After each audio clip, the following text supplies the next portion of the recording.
Chevrolet's Power Price Truck and Crossover event featuring new 18 Silverado Double Cab LTs. Power Lease, $259 per month lease. Power Price, $32,490. New 18 Silverado Crew Cabs. Power Lease, $429 per month lease. Power Price, $36,490. Over 170 Traverse, Equinox, and Trax available. With 12 going on 13 years of year-over-year sales records, Schottenkirk knows how to sell Chevys. Schottenkirk Chevy, Waukee. Chevy, find new roads. Waukee Chevy. We might not always know what the day will bring, but some things are certain. The sun will rise and your lights will go on. That's because at Mid-American Energy, we're obsessively, relentlessly committed to providing you energy when and where you need it, to connecting with you and keeping our communities safe and strong. Because the most important thing we put our energy into is you. We're obsessively, relentlessly at your service. Here's to everyone who believes in competition and good sportsmanship, who knows it's not about the trophies or the medals, but rather the lessons learned. For those who understand, it's not whether you win or lose, just that you give your best. So go ahead, lace them up, take the field, have fun, and play. For the experience, for the memories, for the love of the game. Shields.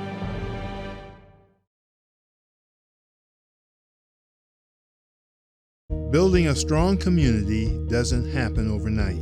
It takes a vision for the future, the ability to turn a challenge into a success, and individuals who inspire new generations of growth. Greater Des Moines has done a lot of growing over the years, and so have we. At Brick Gentry Law, your success is something that we create together. Thank you for making us a part of your community. Thank you for 50 years. Hi, Ron here, head coach of Westside Auto Pros. When your car's on the injured reserve, you want to get it back in the game as soon as possible. I know that. That's why you need to bring it here to Westside Auto Pros. I have a team of experts that can fix almost every automotive injury. Whether it's a fractured joint, a brake, or if your car just got its bell rung, no problem. We can even do a complete physical on your car to make sure it's game ready for the entire season. So bring your car to Westside Auto Pros and we'll get it back in the starting lineup in no time. Hey, you guys are dogging it back here. Let's move it, move it, move it. You want to get stronger, faster, healthier. You want more. You want to be part of something bigger than yourself. A place for people of all ages, all walks of life, that provides opportunities for all to succeed. We do that. We're the why. Build more than muscle. Build a stronger community. It's time now for Dowling Catholic High School football, Central Iowa Sports Network. CISN.TV is Iowa's premier source for live-streamed high school football. High school football on CISN.TV is brought to you by Atlantic Bottlers, Schottenkirk Chevrolet, Shields, the Better Business Bureau, G&L Clothing. Now let's go to our CISN.TV team for Dowling Catholic High School football. Welcome to Valley Stadium in West Des Moines. I'm Pat Curtis along with Keith Bornis. Tonight it's homecoming for the Valley Tigers, and coming to the stadium is Urbandale. Crosstown rival tonight, Keith, and should be a good ball game. It should be a very good ball game. Both teams come in playing pretty good football right now. Urbandale's down a couple of players, but they have players to fit in. And Urbandale lost their first 2 games of the season, but they're on a 3-game win streak coming in here to Valley Stadium. They're doing a very nice job. What they're doing differently now is they're holding on to the football. They're making good tackles. They flow to the ball. Linebackers are moving everywhere. They come out in that 4-3 defense with a cover 4 over the top. They look real sharp right now. They've had to deal with some big injuries to key positions, primarily at quarterback J.D. Colby. But Ty Langenberg has come in and done a really good job. He had a couple of jittery starts in the beginning, but he's really starting to take control of the offense. He's very smooth, and he can run the ball as well. Keys to the game brought to you by Schottenkirk Chevrolet. What's the key for Valley moving to 6-0? The key tonight for Valley to move to 6-0 is going to be the line of scrimmage. Valley's offense has been, the offensive line has done a great job controlling it so far. They're going to need to continue to do that. On the defensive side of the ball, they need to make sure that they play good, sound, gap-controlled defense. One of the biggest problems that a defensive end in particular can do is they can travel upfield too far and create a gap that people are going to exploit. And Urbandale does have some backs that can exploit those gaps. And I would imagine the key for Urbandale, you got to play about a perfect game. You do have to play a perfect game. Valley is coming in on a very good win streak right now. They've had some great games in the preseason, played a very tough schedule to get to 5-0. And so, yes, Urbandale is going to have to put together a great, great game to get it done. All right, the good news, no rain tonight, cloudy, 46 degrees. The weather brought to you by G&L Clothing. No matter the weather, we've got you covered. And I believe we'll take a timeout, come back, we'll hear from both coaches prior to tonight's game. This is CISN.TV. Every month or so, there's another story in the media about when and how often we need to get our mammograms. Kind of confusing. When this happens, I like to consult with experts. So I called Iowa Radiology. They recommend women get an annual mammogram starting at age 40. They know that it's the best way to detect cancers early and save lives. And that's good enough for me. Visit iowaradiology.com or call to schedule your mammogram. Iowa Radiology, our focus is your good health. Why do I look for the seal? It's about trust. Whether I'm buying a car, hiring a contractor, finding a tax preparer, or an honest mechanic, the Better Business Bureau seal means this business meets high standards. When I see the seal, I know I'll get what I pay for. No more taking chances and no more worries. And I feel good about supporting local businesses. My life is so much easier knowing I can always trust BBB accredited businesses. It pays to look for the seal. See for yourself at bbb.org/Iowa.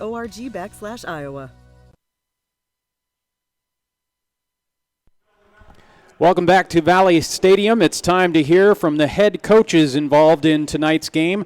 Urbandale coach Sam Anderson is in his 15th season with the Jayhawks, and it's been a challenging season with injuries at several key positions.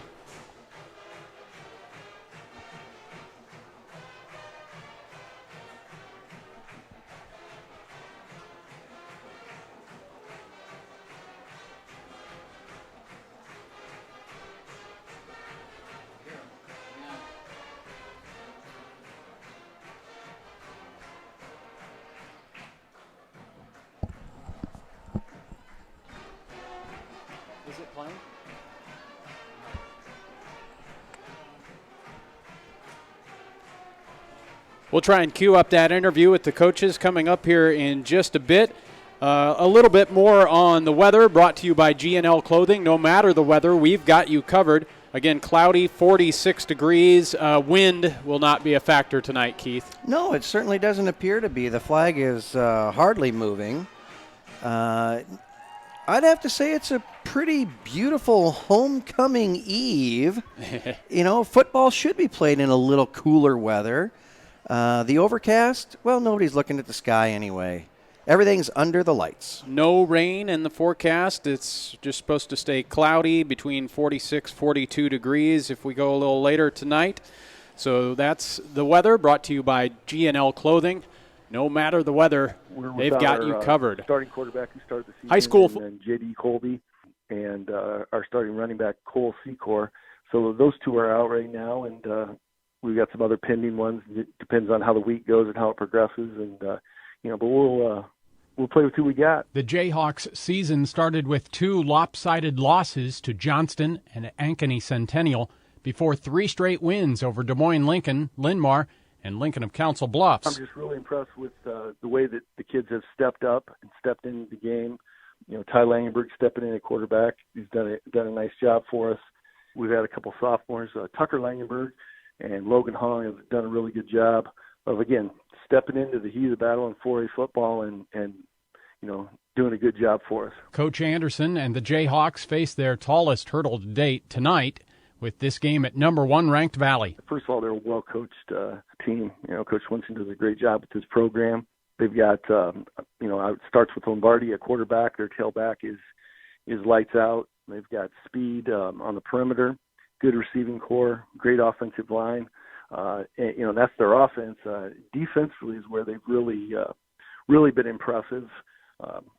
Just they fly around the ball. They're big. They're physical, and they play very fundamentally sound football on both sides and special teams as well. So we definitely, we know we have a strong task at order, but that's why you play the game. That's Urbandale coach Sam Anderson. This is the homecoming game for Valley. Coach Gary Swenson says he's happy to be 5-0, but he's reminding his players they still have a lot of room for improvement. We've talked about this last month of the season that we need to take care of business for ourselves as well as, doing the proper preparation for the opponent each week.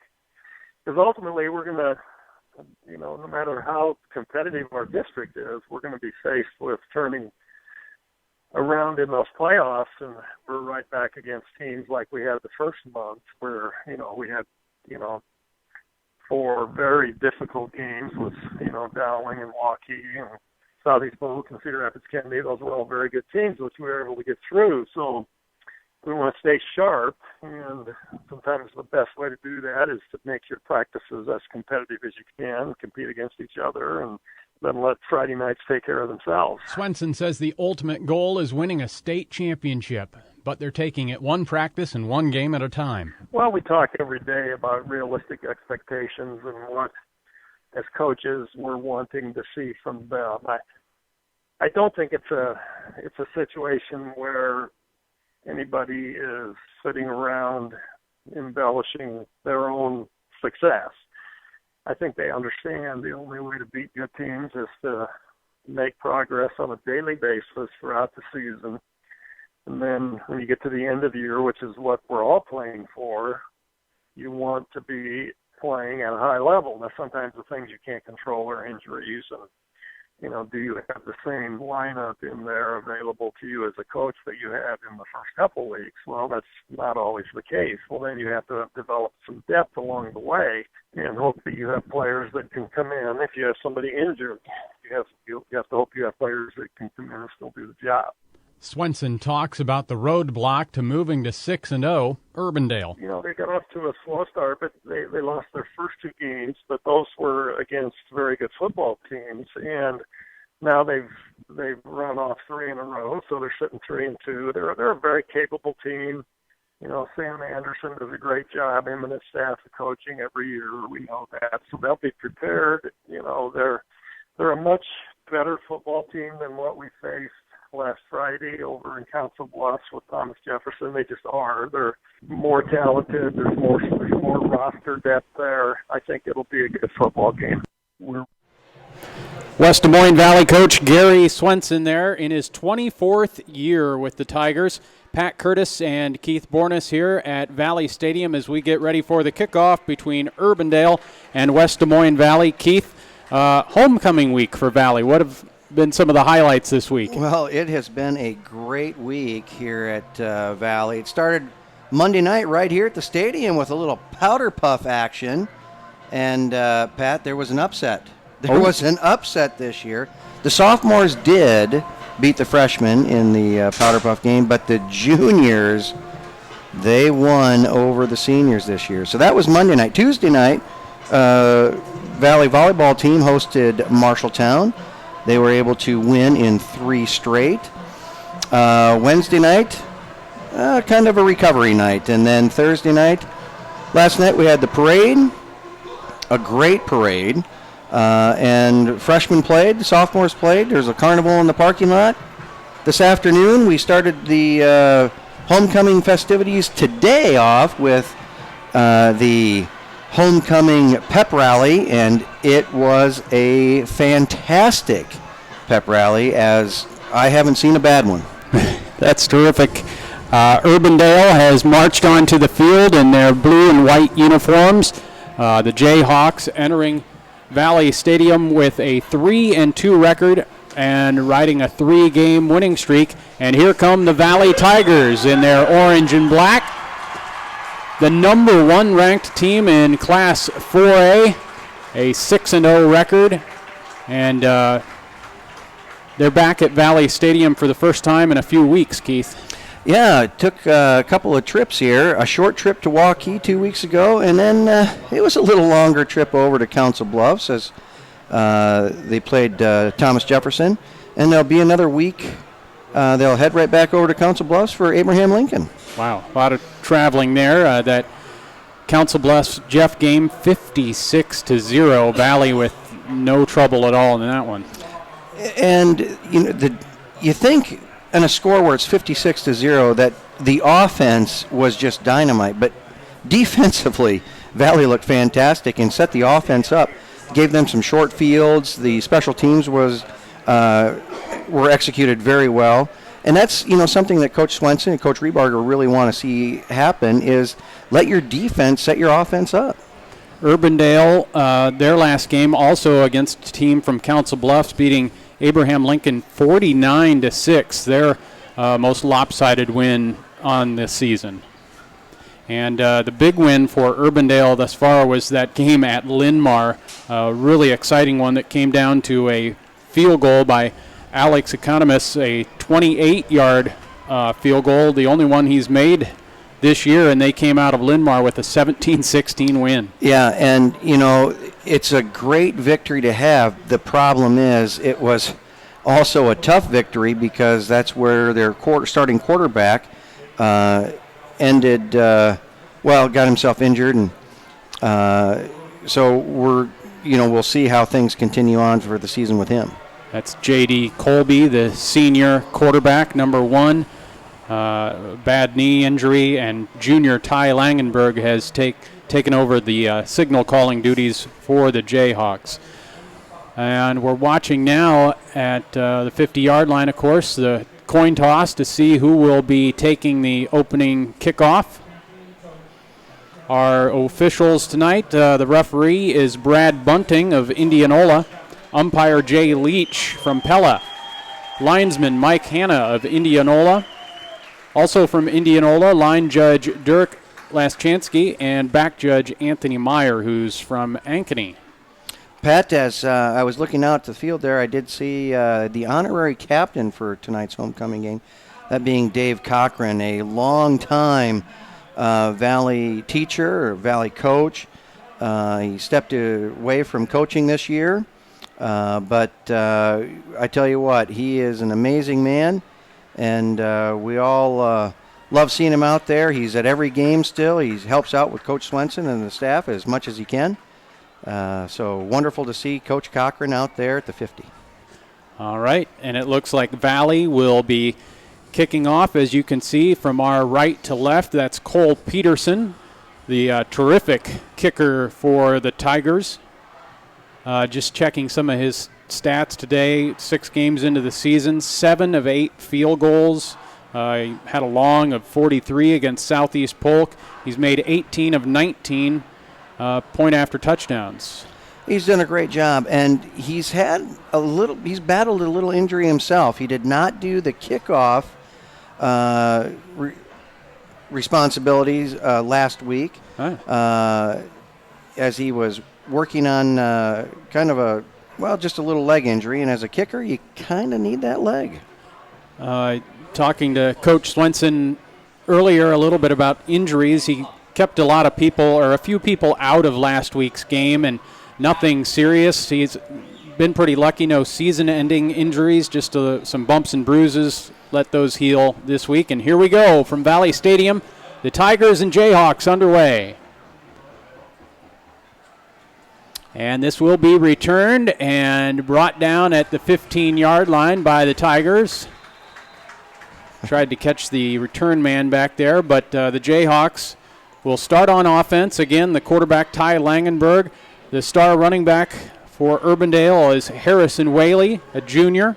We'll see a lot of him. The running backs for the Jayhawks have run for over 1,000 yards and 12 touchdowns combined. A little bit closer. He's too close, so I got to make the difference. Just underway at Valley Stadium here on CISN TV. Pat Curtis and Keith Bornes with the call. It's 1st and 10 Urbandale from their 16-yard line. Starting off with a reverse right away, or fake reverse. Yep, that's Harrison Whaley keeping it, but Good job by Valley staying in their positions, and no gain on that one. Urbandale came up in kind of an inverted wishbone look as they had the two wing backs right next to the quarterback, tailback set back deep, and they're going to do some. They're going to try and do a lot of different formations and see if they can out-formation Valley's defense. Whoa, and a fumble there by the quarterback Langenberg, but he falls on it. Big loss of about 6 yards will bring up third and very long. It kind of looked like he was making the decision if it was going to be a toss or if it was going to be a handoff. The running back was definitely expecting the handoff. Third down and 19 on the board from their own 8-yard line. Langenberg with the snap and an option play, and he'll keep it and be brought down after a couple yards. So punting situation coming up for the Jayhawks. Very nice job there by John Shaner to come up from that safety position and make that tackle. And it was one of those things where when you're going to try and come up and make a tackle, you want to get their feet off the ground, and Shaner certainly got their feet off the ground for the tackle. Jaden Harrell, the punter, averaging about 36 yards a boot on the season, a long of 48. He's standing in his own end zone. And back deep, Ryan New for the Tigers. And on the far side of the field, picking it up and running. Tough to see the number over there. Carson Shelton. Okay. Number 28.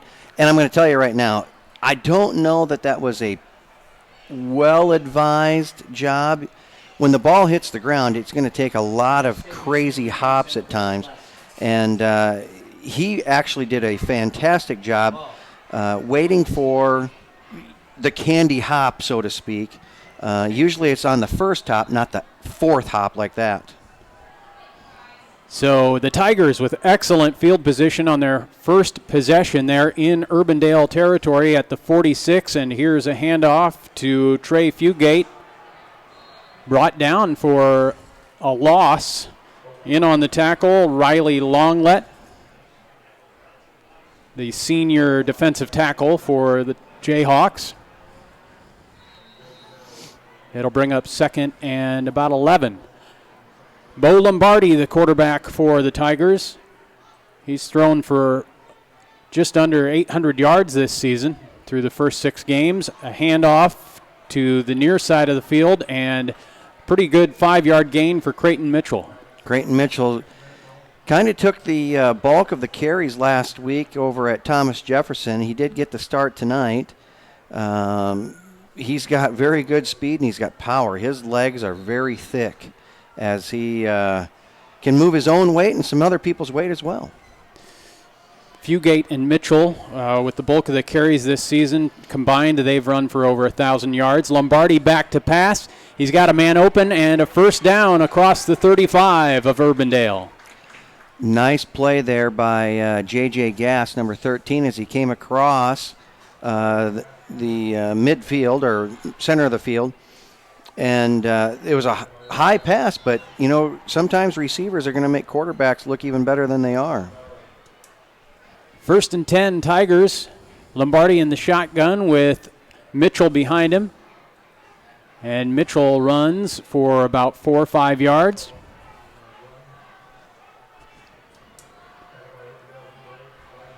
And again, Longlet in on the tackle for Urbandale. As we talked about earlier in the broadcast about the line of scrimmage. Right now, Valley is controlling that offensive line of scrimmage, getting a good push downfield. Here's Lombardi rolling out, looking deep downfield, but now he'll tuck and run, and he's got a first down across close to the 20-yard line. Good decision there. Everybody pretty well covered downfield. I'm going to credit the offensive line there. If you were to look back at that play, you're going to see the entire offensive line take a drop step and turn to the right. It looked like it was going to be a student body right, and Lombardi was able to just bootleg back around.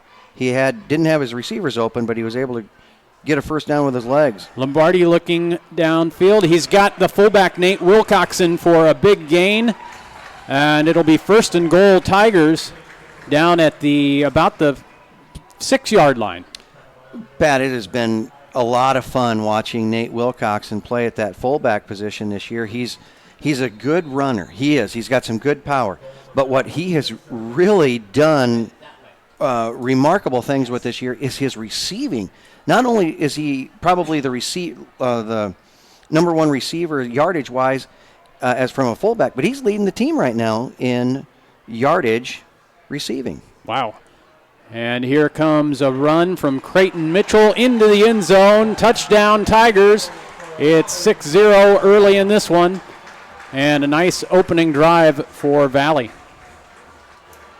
Again, a great push by that offensive line. As you take a look out there, it's going to be anchored by Jake Remsburg, 6'6", 300 pounds. And, yes, getting a great surge as Cole Peterson takes the extra point up and good. All right, Valley 7, Urbandale 0. A timeout on CISN.TV. Hi, I'm Chris from Fireplace Superstore. September and October are the best times of year to sit outside, and we still have a great selection of 2018 merchandise, like this OWLE Deep Seating group. Or maybe you'd prefer wicker, like this North Cape group. And fire pits. There's nothing better than sitting out on the deck in the fall with a nice fire going. But get here soon, because the sold tags are coming out quick, and you don't want to be too late. For great deals on great furniture, come to Fireplace Superstore.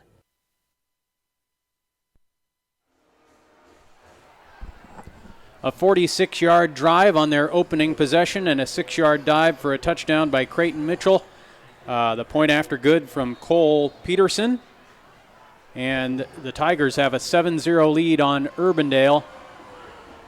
Here's a nice kickoff by Peterson, and stepping into the end zone for Urbandale is number 31, Jaden Harrell. You know, Valley's opening kickoff, I thought looked identical to that. I was a little surprised that the official didn't blow it dead on the opening kickoff, but he did on that one. High school football on CISN.TV is brought to you by Mid-American Energy, a powerful energy resource. This is the second possession for the Jayhawks, starting at their own 20 this time. Again, quarterback Ty Langenberg with the handoff. This play blown dead with flag on the far side of the field. I think the far sideline umpire or official decided that Urbandale tried to get a little head start on that. They say that's a no-no, Pat. All right. Brad Bunting there on the microphone.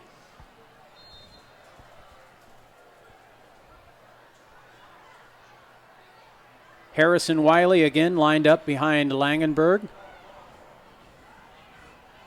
And rolling out to the near side. And the first pass for Urbandale looks like it's caught by Will Pattison. It'll be about 5 yards short of a first down. That is as good a high school play as you're going to find. A great job rolling out, finding the receiver, 10 yards down the field in tight coverage, ball perfectly placed. Had the false start not been there, they're looking at first down yardage.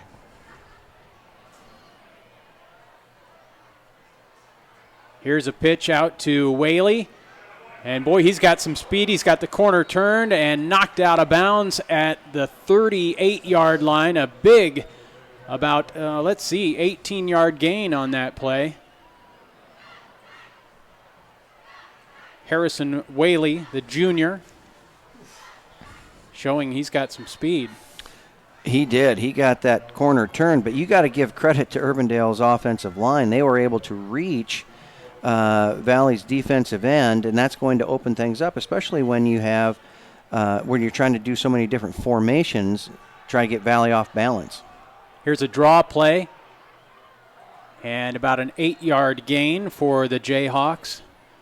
that offensive line, Luke Markula, Drake Page, Tanner Kelleher, Jeremiah Breeze, and Anthony Berry. 3 seniors and 2 juniors on that offensive line.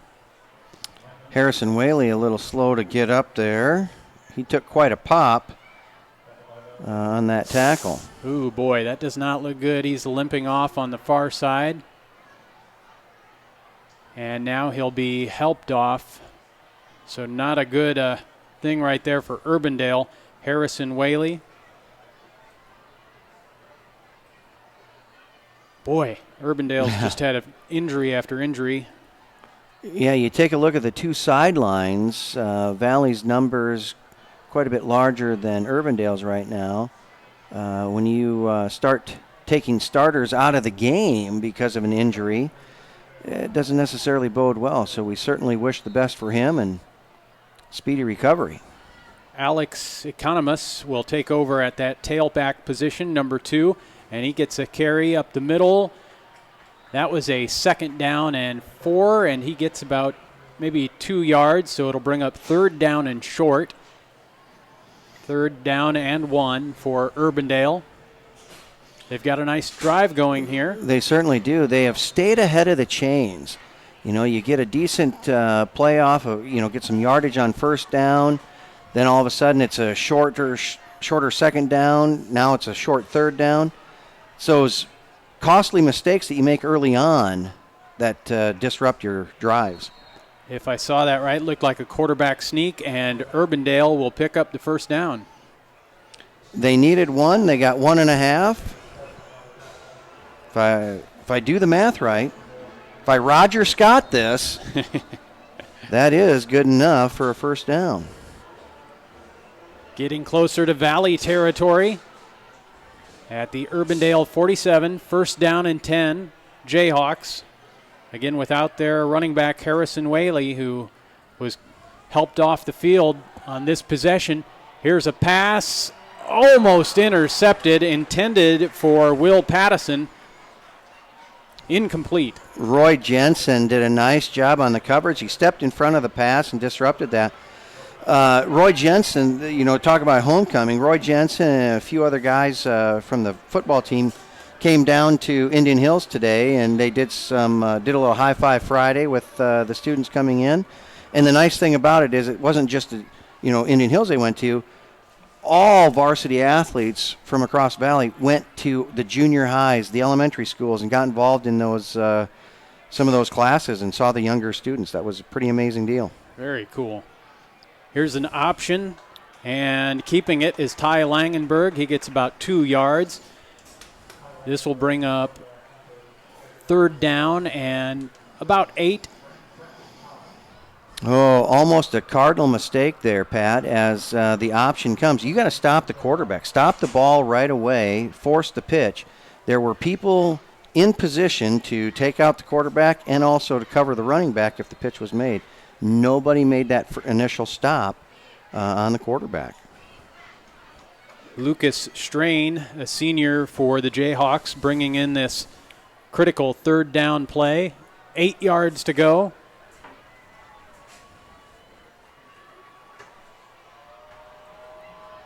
Think we'll see a pass here. Langenberg is looking downfield, and he's got a tough pass, but a great move by Will Pattison to catch that, and a big 1st down for the Jayhawks down to the 13, 14-yard line of Valley. That was an exceptional throw.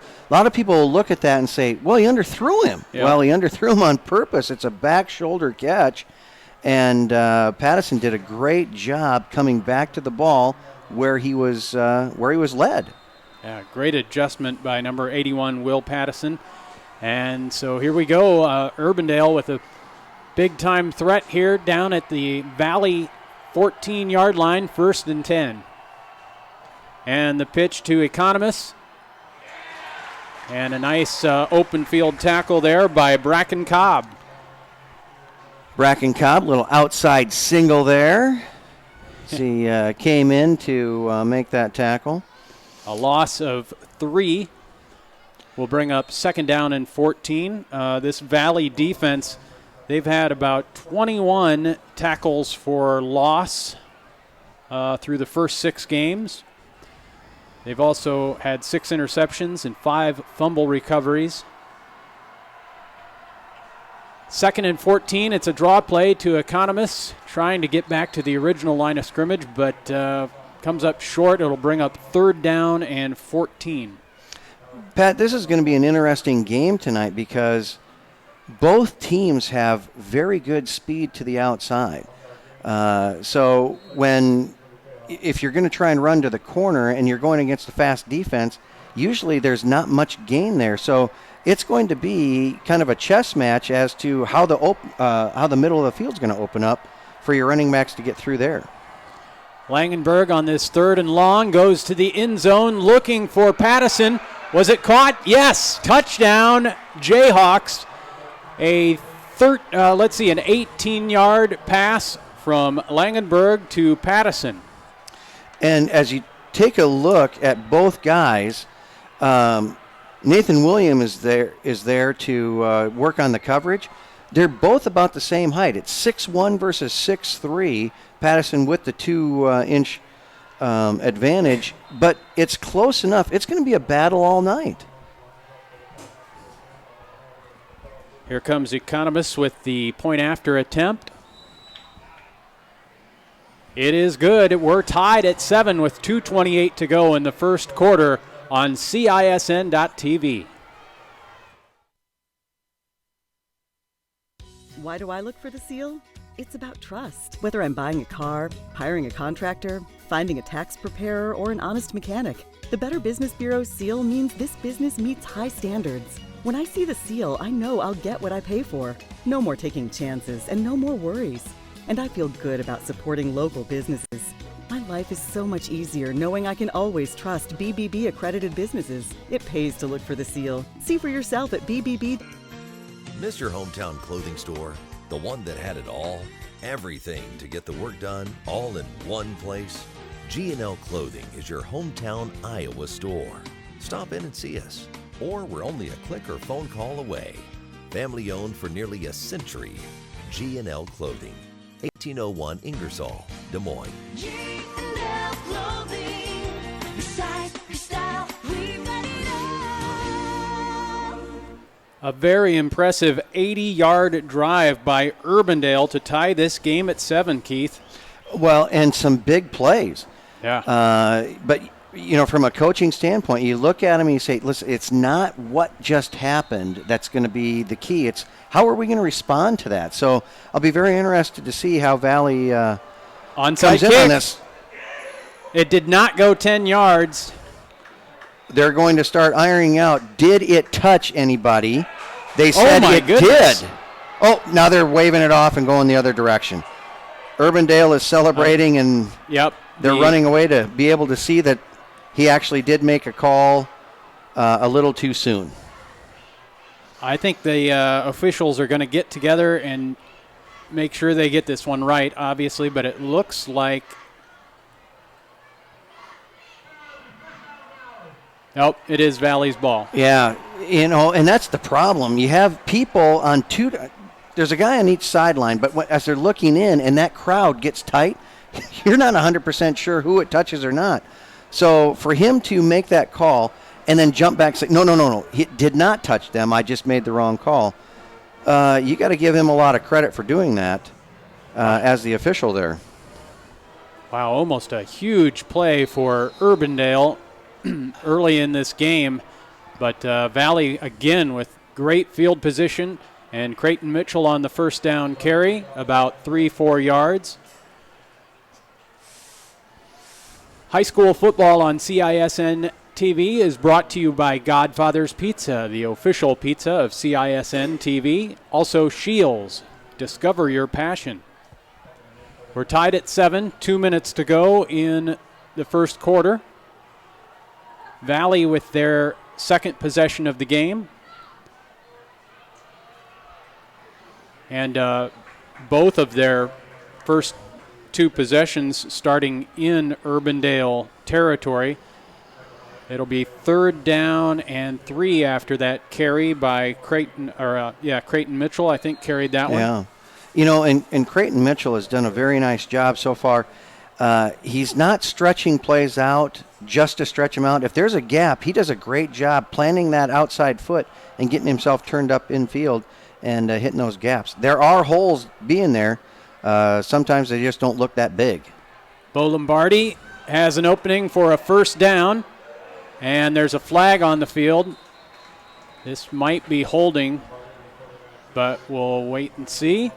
And if it is, good call there, Pat. That flag, you know, the hold happened behind the line of scrimmage. So instead of it being a 3rd down and 4, now it's going to be a 3rd down and almost 16. Yeah, more than that. Yeah, so it's 3rd and 15. Yeah. So that's you take a look at it. It was down to the Urbandale 32-yard line. Now it's back to the Valley 45. That's nearly a 25-yard penalty. Ouch. This is the first play that Valley has run from scrimmage on their own end of the field. Lombardi looking to pass. He's got a guy open, and 1st down Tigers. Oh. And to who? That fullback guy. Wilcoxon. Nice pass and catch there. All right, so 1st down and 10 Tigers at the Urbandale 38-yard line.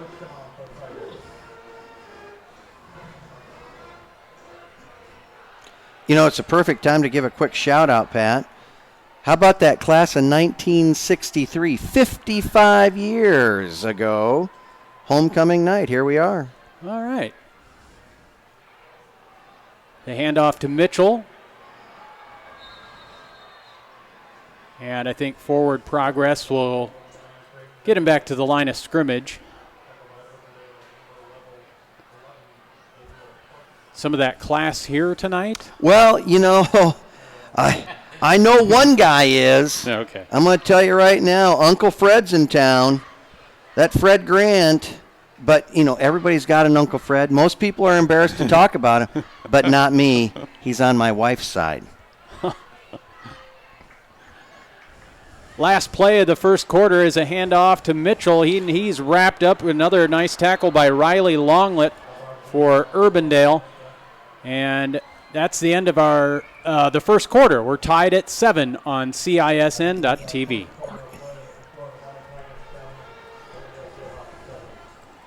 Every month or so, there's another story in the media about when and how often we need to get our mammograms. Kind of confusing. When this happens, I like to consult with experts. So I called Iowa Radiology. They recommend women get an annual mammogram starting at age 40. They know that it's the best way to detect cancers early and save lives. And that's good enough for me. Visit iowaradiology.com or call to schedule your mammogram. Iowa Radiology, our focus is your good health. Schottenkirk Chevrolet's Power Price Truck and Crossover event featuring new 18 Silverado Double Cab LTs. Power lease, $259 per month lease. Power price, $32,490. New 18 Silverado Crew Cabs. Power lease, $429 per month lease. Power price, $36,490. Over 170 Traverse, Equinox, and Trax available. With 12 going on 13 years of year-over-year sales records, Schottenkirk knows how to sell Chevys. Schottenkirk Chevy, Waukee. Chevy, find new roads. WaukeeChevy.com. Homecoming game for the Valley Tigers, and they've got a tough matchup. After one quarter, it's 7-7 with Urbandale. And 3rd down and 11 now the play to start the second quarter. Lombardi in the shotgun, looking downfield. He's got a man open, almost intercepted by Hayden Friedrichsen, the safety for Urbandale. He'll remember that one. Yes, he will. That's one of those plays that does come back to haunt later on in the game. But you got to credit Urbandale right now. Their defense is playing very well. But I'm really impressed with the offense. You know, I thought coming into tonight, Urbandale was going to rely heavily on the run, but their passing game has been almost spot on. Cole Peterson to punt for the Tigers, and standing on the 10-yard line. Let's see, for Urbandale.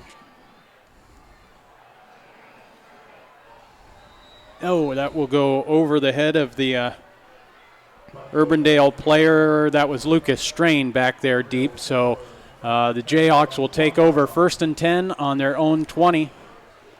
And they're tied with the number 1 ranked team in the state, 7-7, just underway in the second quarter.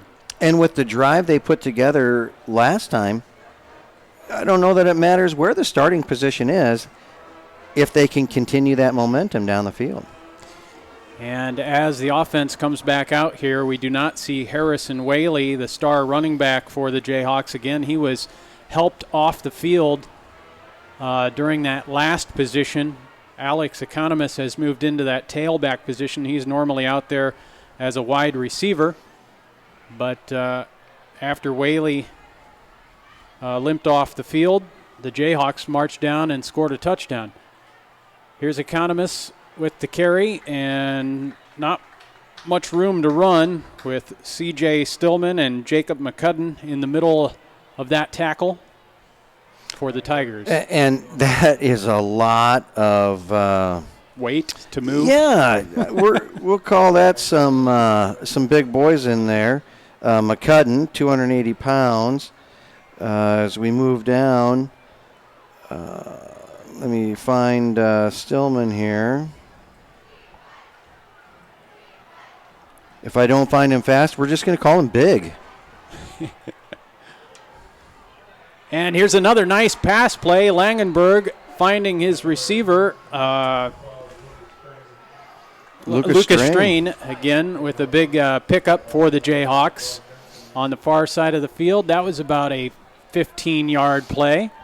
You know, you sometimes question, what do you need more of? Do you need more linemen? Do you need more skill players? What's going to help your team out the best? Urbandale's got a pretty decent line, but right now their skill players are playing fantastic, and they're matching up against the defensive backfield of Valley extremely well. Here's Economist with a 10, 12-yard run to the top of your screen. And another first down, it would appear, for the Jayhawks. Boy, just a lot of life in this Urbandale team. Yes. They're fired up. It will be second down and less than a yard.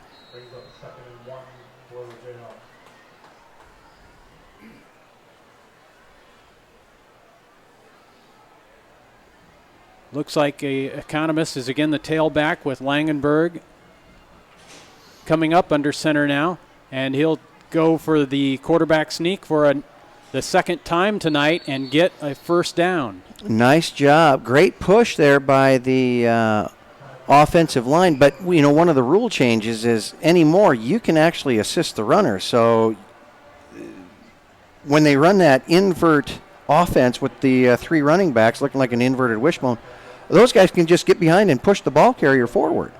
And so it wasn't necessarily the initial shove as it was the back row shove that helped assist that 3-yard gain. Langenberg, that quarterback sneak, why not run that when you've got Tanner Kelleher, the center, at 6 foot, 280 pounds, just get in behind him. And now the Jayhawks have it 1st and 10 at midfield.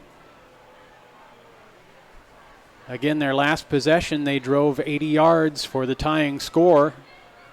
And they started at their 20 again this time and about to cross into Valley territory. Again, passing is Langenberg. He's got a man open. It is Strain, and it is caught right over the top of Roy Jensen. Roy trying to come in and make a play on that. Nope, but there's a flag back here, and it's on Urbandale. Oh. Now, we talk about how big penalties are. We take a look at where the flag is, a yard deep into Urbandale's backfield. So that's going to move basically 11 yards back from the line of scrimmage. And instead of having it on the 15-yard line of Valley, it is way back at Urbandale's 38-yard line. That's a huge penalty when you add on, well, we'll call them coaching yards. Wow. Man, great pass and catch from Langenberg to Strain, but all for naught. It'll be first down and 21 yards to go from their own 38. Here's a handoff to Economist. He's got a lot of running room out here. He breaks a tackle, and he's got a first down into Valley territory. It looks like a late couple of flags. Yeah, there's see what that was about. A lot of laundry, maybe some tensions or welcomings. Hey, welcome to Valley Stadium. This could be, this will be a big call. It will be. And the best you can hope for right now as we look at some of the stature of some of the defensive line and back, you kind of hope that's offsetting. And it was not offsetting. It was just the unsportsmanlike on Valley's defense, as that is going to be added on after the play. Wow, what a turn of events here. Urbandale with a big 30-yard pass play that was brought back all the way to their, I think it was their 37. Yep. And then the next play, they run a draw, gain the first down, a big 30-yard carry, and then you tack on more yards to that. So here's Urbandale, 1st and 10, the ball on the Tiger 27. And it's another draw. This is Economists, I believe. No, that is a different running back in there. Brooke Heinen. All right. Is who had that. Heinen, number 22, Economist, number 2. Well, so far tonight, Urbandale has done a great job utilizing their wide receivers, and I think we can all attest Urbandale is used to having a pretty good receiver every now and again. Young man that went up to Iowa State and then has tried to get his foothold in the NFL right now. 2nd and 8. Shooting for the end zone to Strain. Oh, good battle down there at the goal line. Incomplete. Will bring up 3rd and 8. And it is a good battle. When you take a look at Nathan Williams down there, he's 6'1", Strain 6'2". The other receiver, Pattison, is 6'3". You know, that's going to be close. That's a good matchup. Roy Williams, he's 5'9". There's a little bit of a mismatch there. Roy's just going to have to play bigger than he is. Brings up 3rd and 8 on the 25-yard line of the Tigers. Urbandale with a nice drive here in the second quarter. And here's a run and a first down carry for Brock Heinen. They are going to call that a first down. It was right at the line to gain. Another score from the area tonight, Waukee leading Des Moines East 7-6 at the end of the first quarter.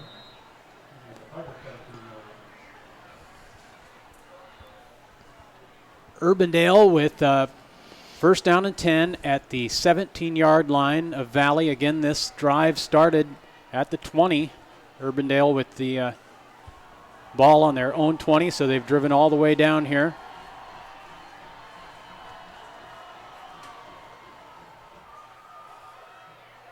Here's another handoff to Heinen, and no gain. That started off a little Marcus Allen-ish as he went to the right side of the field, saw nothing, and turned very quickly back over to the left-hand side. Linebackers for Valley doing a nice job, making sure the ball didn't go too far downfield. In fact, it was a no gain. 2nd down and 10. Again, Brooke Heinen and Alex Economist taking over the running back duties after Harrison Whaley taken off the field with some type of injury in the first quarter. Langenberg, being pressured, just has to throw this one away, and it'll be 4th down. And that is going to be a defensive back's best friend, a good pass rush, good pressure on the quarterback to make him throw the ball earlier than he normally would, or to get a tip by the defensive lineman. It would appear Urbandale will go for this 4th down and 10 play. Economists, again, the field goal kicker, he's 1 for 3 on the year attempting field goals. The one he made was a 28-yarder. Take that back. It is 3rd down. Sorry about that. I thought I saw that it was 4th, but it's 4th down and about 5 yards to go after that carry. And now looks like a tee is coming in.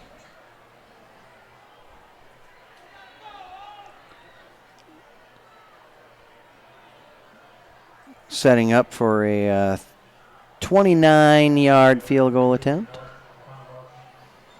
Economos about a 29-yard attempt, so this would be the longest of the season for him. And boy, he had plenty of foot behind that one. And Urbandale with a 10-7 lead, 6:35 to go in the first half. A timeout now on CISN.TV.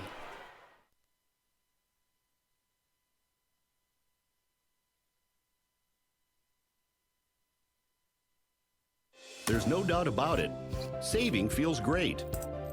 At Mid-American Energy, we love saving too. Saving the environment by supporting tree planting, which improves air quality. Saving money by investing in wind energy, which keeps rates low. And saving you energy by providing tips to help make your home more energy efficient. Which means you can take those savings and put your energy into having fun. Saving definitely feels great. So does being obsessively, relentlessly at your service.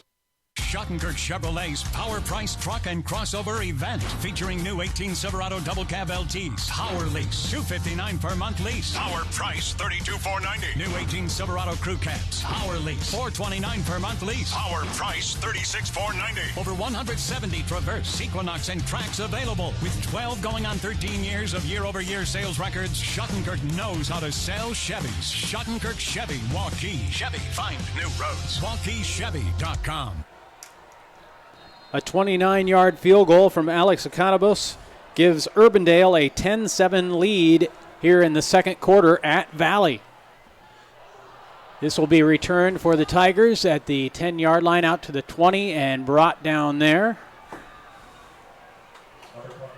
Trying to see who the player was. Carson Shelton. Okay. So, boy, what has Valley got to do to get the offense rolling here, Keith? Well, they got to chip away. That's the biggest thing, you know. Now, granted, I'm going to say Valley needs to just chip away, gets 3 yards here, 4 yards here, 2 yards there, and then all of a sudden Coach Swenson will throw it deep for a touchdown. But they just need to get the ball moving in a positive direction and sustain a drive.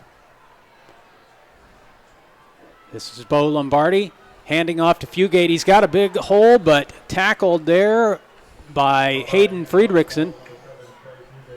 Nice 4-yard gain. The old adage is this: if you get your 2, the 20 will come. If you get your 3, the 30 will come. If you get your 4, the 40 will come. Big plays will eventually happen, but let's go ahead and get the 3 yards. Let's get the 4 yards. Keep the ball moving. 6 minutes to go in the first half. Lombardi to pass. And he's got a man open for a first down across the 30-yard line to the 33. Jack Johnson's first catch on the night.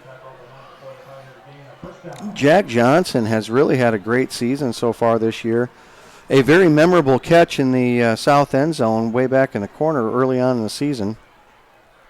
Kind of woke me up as far as what he can do.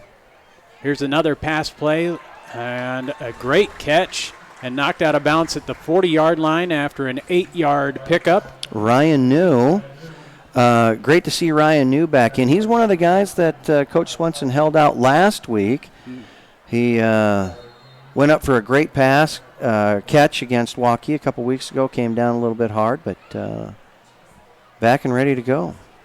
Ryan New, a junior for the Tigers. Here's a handoff. Fugate with a big hole up the middle, gets the first down and much more into Jayhawk territory. All right, get your 2. The 20 will come. Nice job by the offensive line getting that set. But the one thing, as we talked earlier in the year, Pat, is Trey Fugate is not afraid to hit that hole at full speed this year, as he had some hesitancy the years past. And now a flag on this play, another carry by Fugate.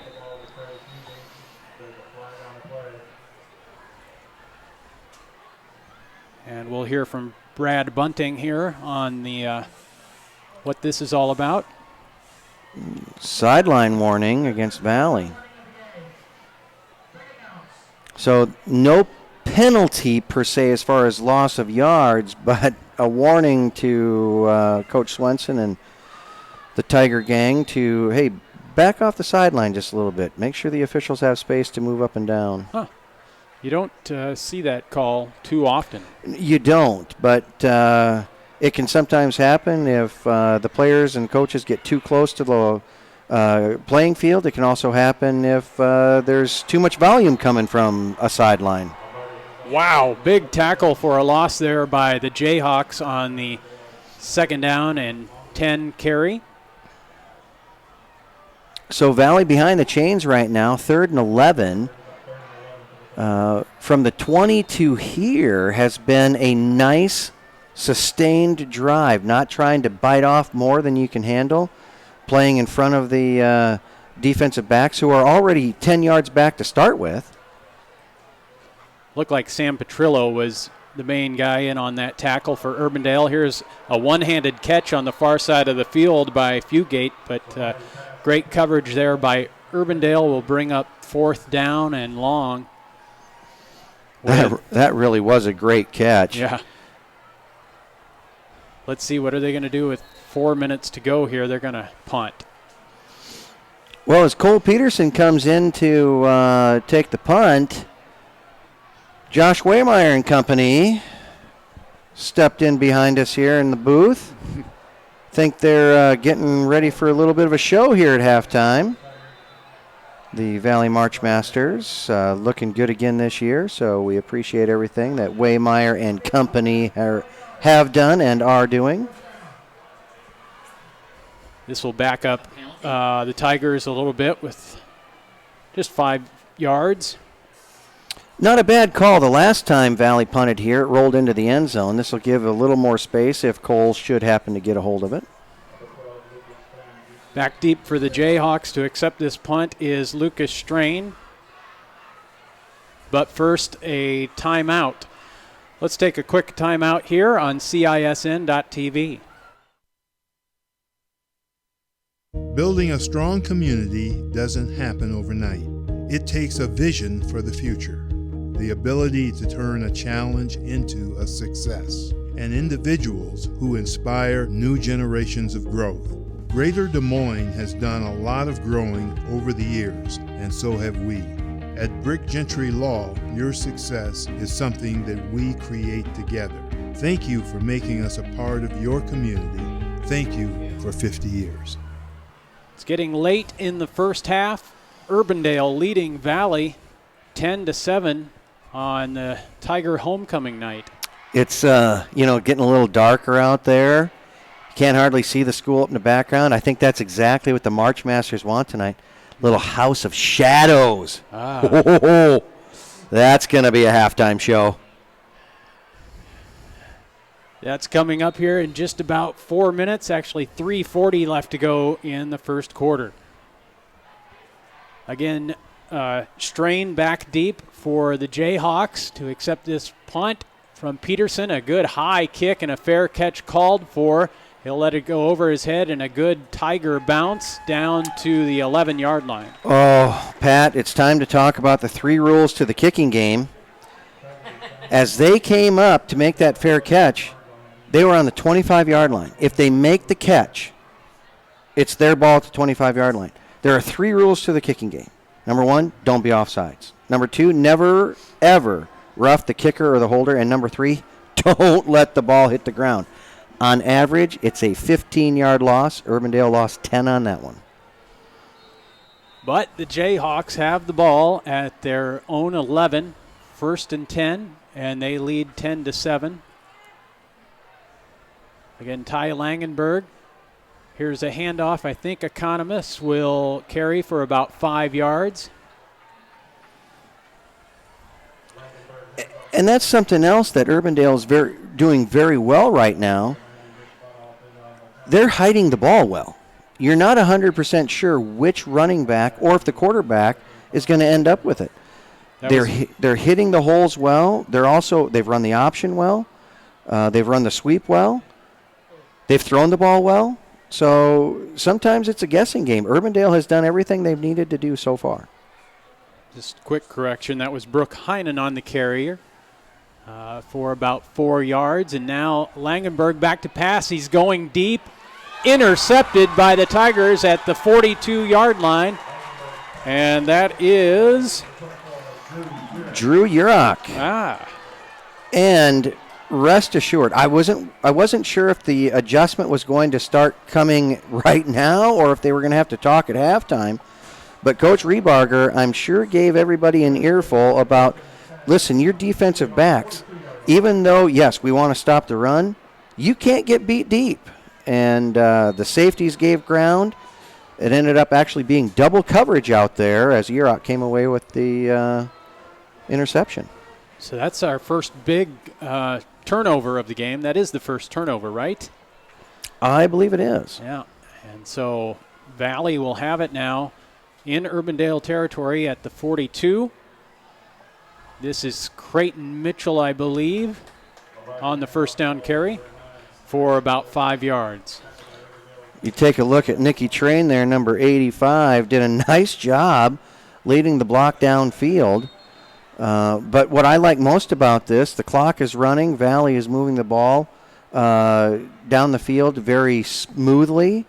Well, after one play smoothly, but the concept behind it, just get what you can here. Whoa, Lombardi chased and knocked down a nice job. Sam Petrillo almost getting the sack, but Lombardi basically throwing that away will bring up 3rd down and 5. Which is still manageable. 3rd and 5 and less is manageable. Those 3rd and 6, 7, 8, 10, or 30, those sometimes get a little rough. You don't necessarily have plays designed for that. Valley with 3 receivers to the top of your screen. Lombardi passing and has a receiver. It's caught for a first down at the 22, 23-yard line. What a catch by J.J. Gass. He's had 2 big ones tonight. He has. In traffic both times.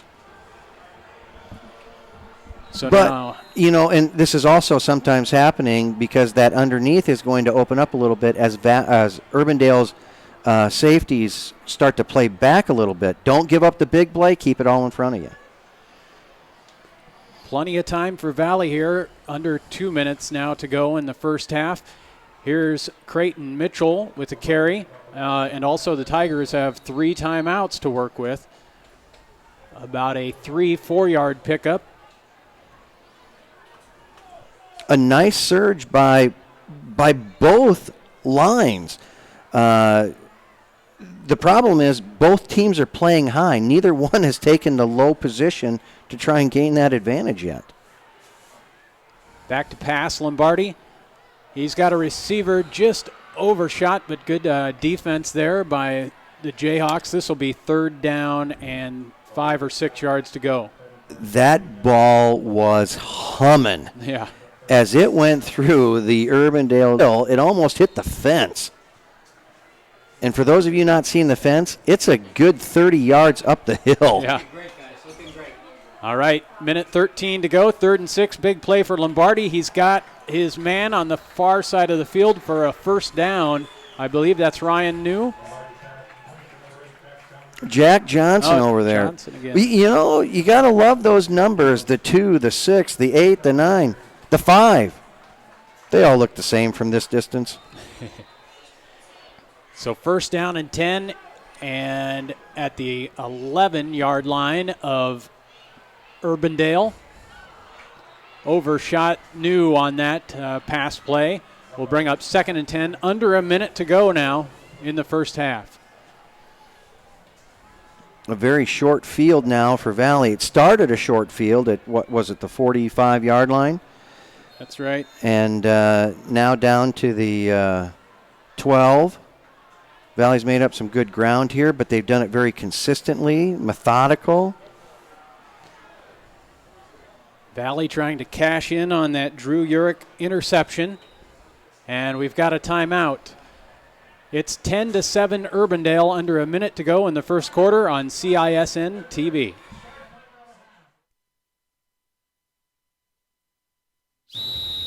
Hi, Ron here, head coach of Westside Auto Pros. When your car's on the injured reserve, you want to get it back in the game as soon as possible. I know that. That's why you need to bring it here to Westside Auto Pros. I have a team of experts that can fix almost every automotive injury. Whether it's a fractured joint, a brake, or if your car just got its bell rung, no problem. We can even do a complete physical on your car to make sure it's game ready for the entire season. So bring your car to Westside Auto Pros and we'll get it back in the starting lineup in no time.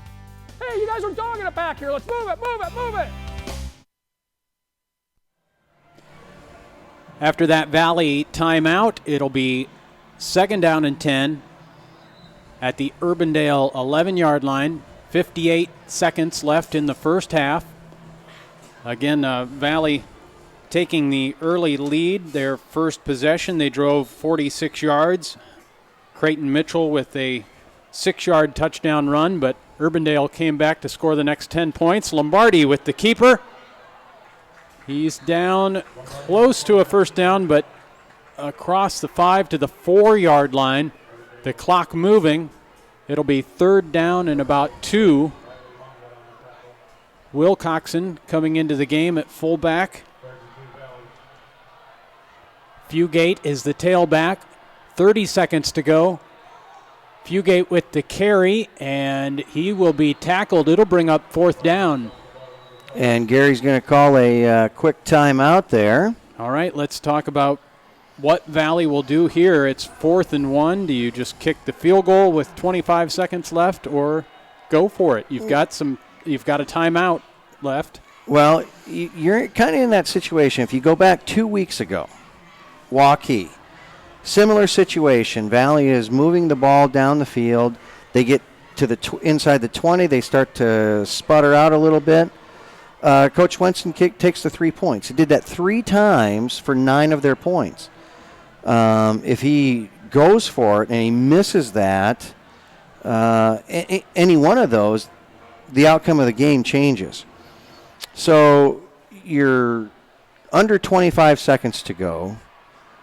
You're at the next thing you need to think about is the angle of the kick, and how's your kicker going to do from the left hash over there? Is he a pusher or a puller?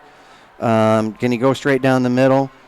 And as you say, you have one more timeout left. Line up and see what they're going to do. If you need to think about it, call a timeout. If you got the play, run it. Quarterback sneak here, maybe? A little long for that. Oh, timeout Urbandale. So kind of a chess match here late in the first half. Yeah, a little bit there. All right, so it looks like the Tigers probably will still go for it here. Both teams now with 1 timeout left, under 25 seconds to go. Again, it's 4th and 1 from the Urbandale 3-yard line. A 10-7 lead for the Jayhawks here at Valley.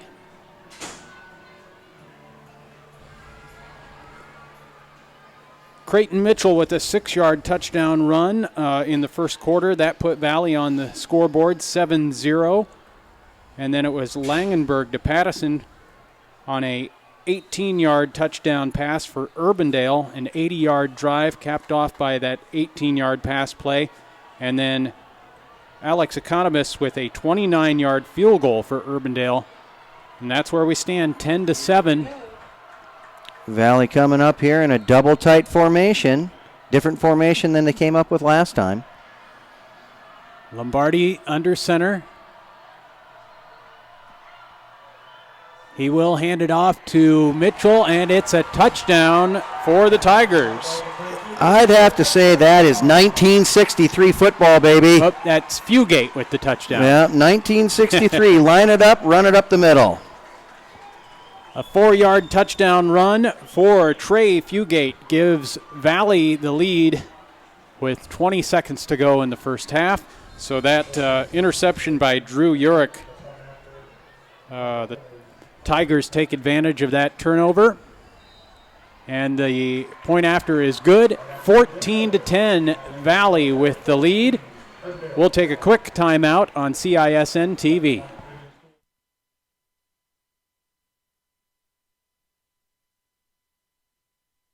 The other guys, they think they know what special means.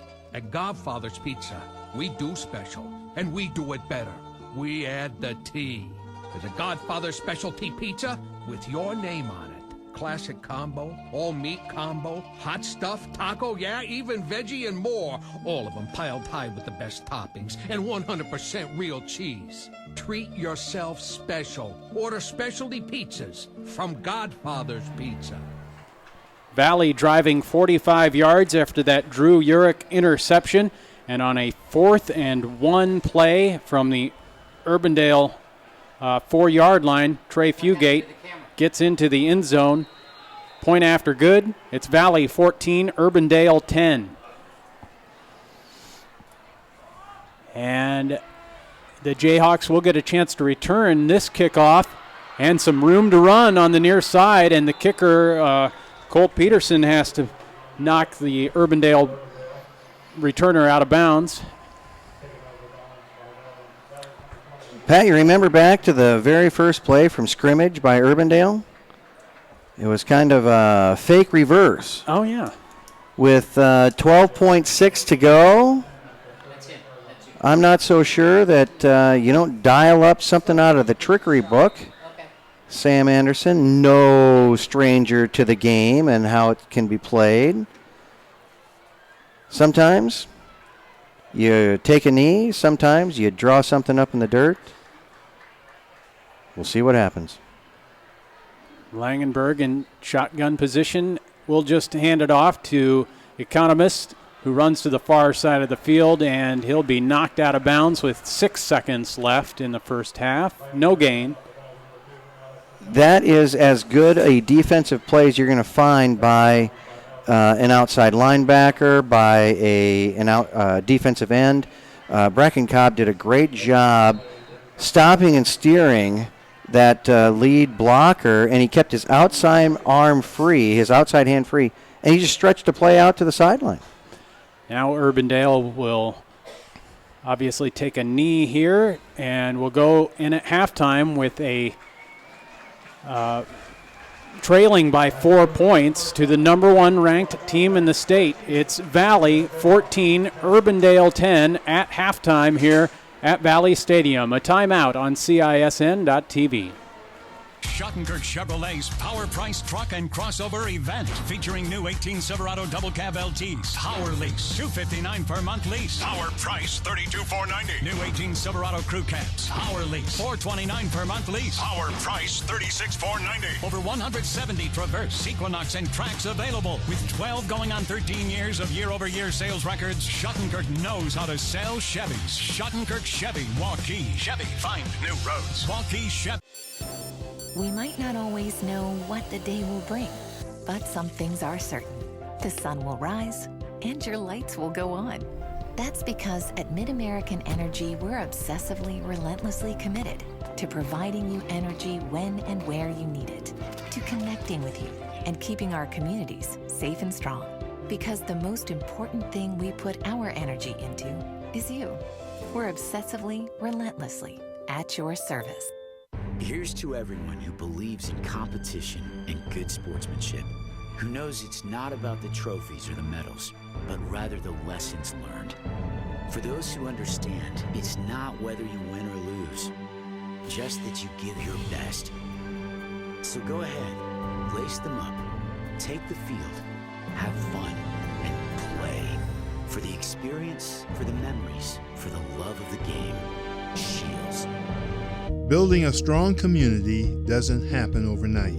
It takes a vision for the future, the ability to turn a challenge into a success, and individuals who inspire new generations of growth.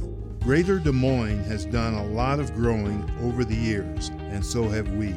At Brick Gentry Law, your success is something that we create together. Thank you for making us a part of your community. Thank you for 50 years. You want to get stronger, faster, healthier. You want more. You want to be part of something bigger than yourself. A place for people of all ages, all walks of life, that provides opportunities for all to succeed. We do that. We're the why. Build more than muscle. Build a stronger community. I'm Pat Curtis with Keith Bornes. We're at halftime at Valley Stadium in West Des Moines. It's the West Des Moines Valley Tigers leading Urbandale 14-10, a very entertaining first half. It has been a very entertaining half, and as you said, Urbandale almost has to play flawless to go up against Valley tonight, and they're doing it. They've had one mistake on a turnover. Other than that, they didn't fold when they had a couple of bad plays go against them. They've really done a great job throwing the ball, running the ball, and stopping the ball as far as Valley's offense is concerned. And they've done this without their star running back. Yes. You take a look at Whaley coming into the game, doing a great job early on. Got to the corner several times, and looks like he's scary and more. But unfortunately, he headed to the sideline early in the game, and they're still getting it done. Two guys coming in from the wide receiver position to, kind of tag team the running back spot, and they're doing a great job. All right, it's homecoming tonight at Valley, the band taking the field. We'll come back and have more halftime for you here on CISN.TV.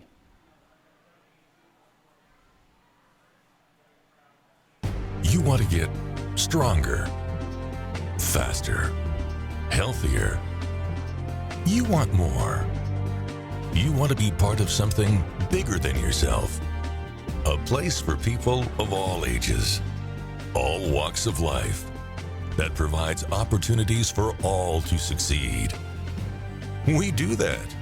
We're the why. Build more than muscle. Build a stronger community. There's no doubt about it. Saving feels great. At Mid-American Energy, we love saving too. Saving the environment by supporting tree planting, which improves air quality. Saving money by investing in wind energy, which keeps rates low. And saving you energy by providing tips to help make your home more energy efficient. Which means you can take those savings and put your energy into having fun. Saving definitely feels great. So does being obsessively, relentlessly at your service. Hi, I'm Chris from Fireplace Superstore. September and October are the best times of year to sit outside, and we still have a great selection of 2018 merchandise, like this OWLE Deep Seating Group. Or maybe you'd prefer wicker, like this North Cape group. And fire pits. There's nothing better than sitting out on the deck in the fall with a nice fire going. But get here soon, because the sold tags are coming out quick, and you don't want to be too late. For great deals on great furniture, come to Fireplace Superstore. Miss your hometown clothing store? The one that had it all? Everything to get the work done, all in one place? G&L Clothing is your hometown Iowa store. Stop in and see us. Or we're only a click or phone call away. Family owned for nearly a century. G&L Clothing. 1801 Ingersoll, Des Moines. G&L Clothing. Your size, your style, we've got it all. Halftime at Valley Stadium. It's the Tigers leading Urbandale 14-10 on homecoming night here at West Des Moines Valley. Just another score to pass along. Waukee leading Des Moines East 14-6. That game also at halftime. I'm joined by Clayton Sampson to get his thoughts on the first half. The number one team in the state here, Valley, Urbandale, coming in at 3-2. They're playing the game of their lives here tonight. Exactly, and that's what I'm most impressed with so far is this Jayhawk defense. I mean, they come in and they're about to face this number one team in the state, West Des Moines Valley Tigers, and they've, for the most part, I mean, they allowed the 2 scores there, but they've held them honest so far. I mean, they have they have weapons in the backfield with Creighton Mitchell and Trey Fugate, and so far they've kept them in check in this first half. Not a lot of really big plays for Valley, and like Keith said, one key for Urbandale here tonight is to avoid the big penalties, the big turnovers. They had the interception. Valley comes back and turns that into a touchdown, and that's the difference in the game right now, that interception really. And what I'm really thinking so far is that Urbandale is really just trying to keep this streak going, because they had those first 2 losses of the season against Johnston, and then they had a loss against Ankeny Centennial. But since then, they've had 3 straight wins, and I think they're trying to keep that going against this top-ranked Valley team tonight. All right, Creighton Mitchell with a 6-yard touchdown run to open the scoring for Valley. Langenberg to Pattison. The passing game for Urbandale is there. Do you think they'll try and get back to that more in the second half? I think it's going to be a matter of they need to get one more big play if they want to get on top of Valley in the second half. They got to get a play downfield. They got to open the receivers up and try to get one big scoring play if they want to, get on top of this top-ranked Valley team. All right. That was Pattison, an 18-yard touchdown pass from Langenberg after that capped off an 80-yard drive. Economists had a 29-yard field goal for Urbandale, giving them a 10-7 lead at that point. And then we talked about the interception by Valley. And how about that 4th down and 1 play late in the second quarter by Valley? Coach Swenson choosing to go for it rather than get the sure field goal. It paid off. Yeah, I think it was a gutsy call at that time for it being in the first half, but it definitely paid off. It's one of those things where if you go for it and you get it, you look like a hero, but if you go for it and you miss it, yeah. And they got more than just the first down. It was 4th and 1 on the 4, and Fugate going the full 4 yards with 20 seconds to go in the first half. That made the score 14-10 Valley over Urbandale at halftime. Clayton Sampson, thanks for your time here at halftime. I'm Pat Curtis. We'll be right back on CISN.TV.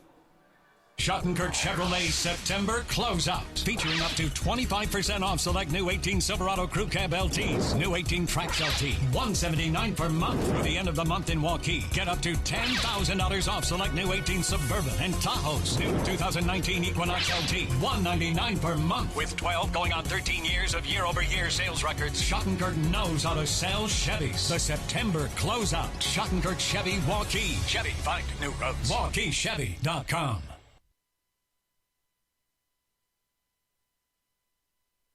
Why do I look for the seal? It's about trust. Whether I'm buying a car, hiring a contractor, finding a tax preparer, or an honest mechanic, the Better Business Bureau seal means this business meets high standards. When I see the seal, I know I'll get what I pay for. No more taking chances and no more worries. And I feel good about supporting local businesses. My life is so much easier knowing I can always trust BBB accredited businesses. It pays to look for the seal. See for yourself at bbb.org/Iowa. We might not always know what the day will bring, but some things are certain. The sun will rise and your lights will go on. That's because at MidAmerican Energy, we're obsessively, relentlessly committed to providing you energy when and where you need it, to connecting with you and keeping our communities safe and strong. Because the most important thing we put our energy into is you. We're obsessively, relentlessly at your service. The other guys, they think they know what special means. At Godfather's Pizza, we do special, and we do it better. We add the T. There's a Godfather specialty pizza with your name on it. Classic combo, all meat combo, hot stuff, taco, yeah, even veggie and more. All of them piled high with the best toppings and 100% real cheese. Treat yourself special. Order specialty pizzas from Godfather's Pizza. Halftime at Valley Stadium in West Des Moines. It's the Tigers leading Urbandale 14-10 on homecoming night. As we look ahead for both of these teams, let's tell you what's coming up for West Des Moines Valley. After tonight, they will travel to Council Bluffs and play Abe Lincoln. That's next Friday night. And then senior night is coming up on October 12th. West Des Moines Valley will welcome Ames here to Valley Stadium. Again, that will be the final home game of the regular season for Valley senior night on October 12th. And then the final game of the regular season, Valley will travel across town to face Des Moines North. And for Urbandale, after tonight, their next game will be against Des Moines North at home at Urbandale High School. That is on October 5th, and that will be their final home game of the regular season. And then it's off to Council Bluffs for the Jayhawks on October 12th. That's Urbandale at Jefferson High School in Council Bluffs.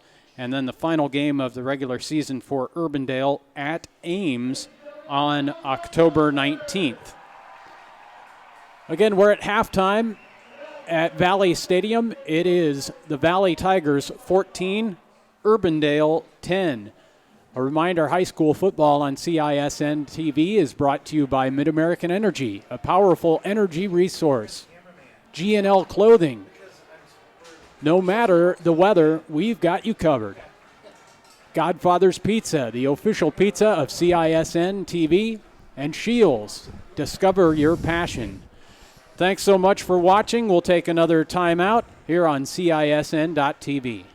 Schottenkirk Chevrolet's Power Price Truck and Crossover event featuring new 18 Silverado Double Cab LTs. Power lease, $259 per month lease. Power price, $32,490. New 18 Silverado Crew Cabs. Power lease, $429 per month lease. Power price, $36,490. Over 170 Traverse, Equinox, and Trax available. With 12 going on 13 years of year-over-year sales records, Schottenkirk knows how to sell Chevys. Schottenkirk Chevy, Waukee. Chevy, find new roads. WaukeeChevy.com. Here's to everyone who believes in competition and good sportsmanship, who knows it's not about the trophies or the medals, but rather the lessons learned. For those who understand, it's not whether you win or lose, just that you give your best. So go ahead, lace them up, take the field, have fun, and play. For the experience, for the memories, for the love of the game. Shields. Hi, Ron here, head coach of Westside Auto Pros. When your car's on the injured reserve, you want to get it back in the game as soon as possible. I know that. That's why you need to bring it here to Westside Auto Pros. I have a team of experts that can fix almost every automotive injury. Whether it's a fractured joint, a brake, or if your car just got its bell rung, no problem. We can even do a complete physical on your car to make sure it's game ready for the entire season. So bring your car to Westside Auto Pros and we'll get it back in the starting lineup in no time. Hey, you guys are dogging it back here. Let's move it, move it, move it.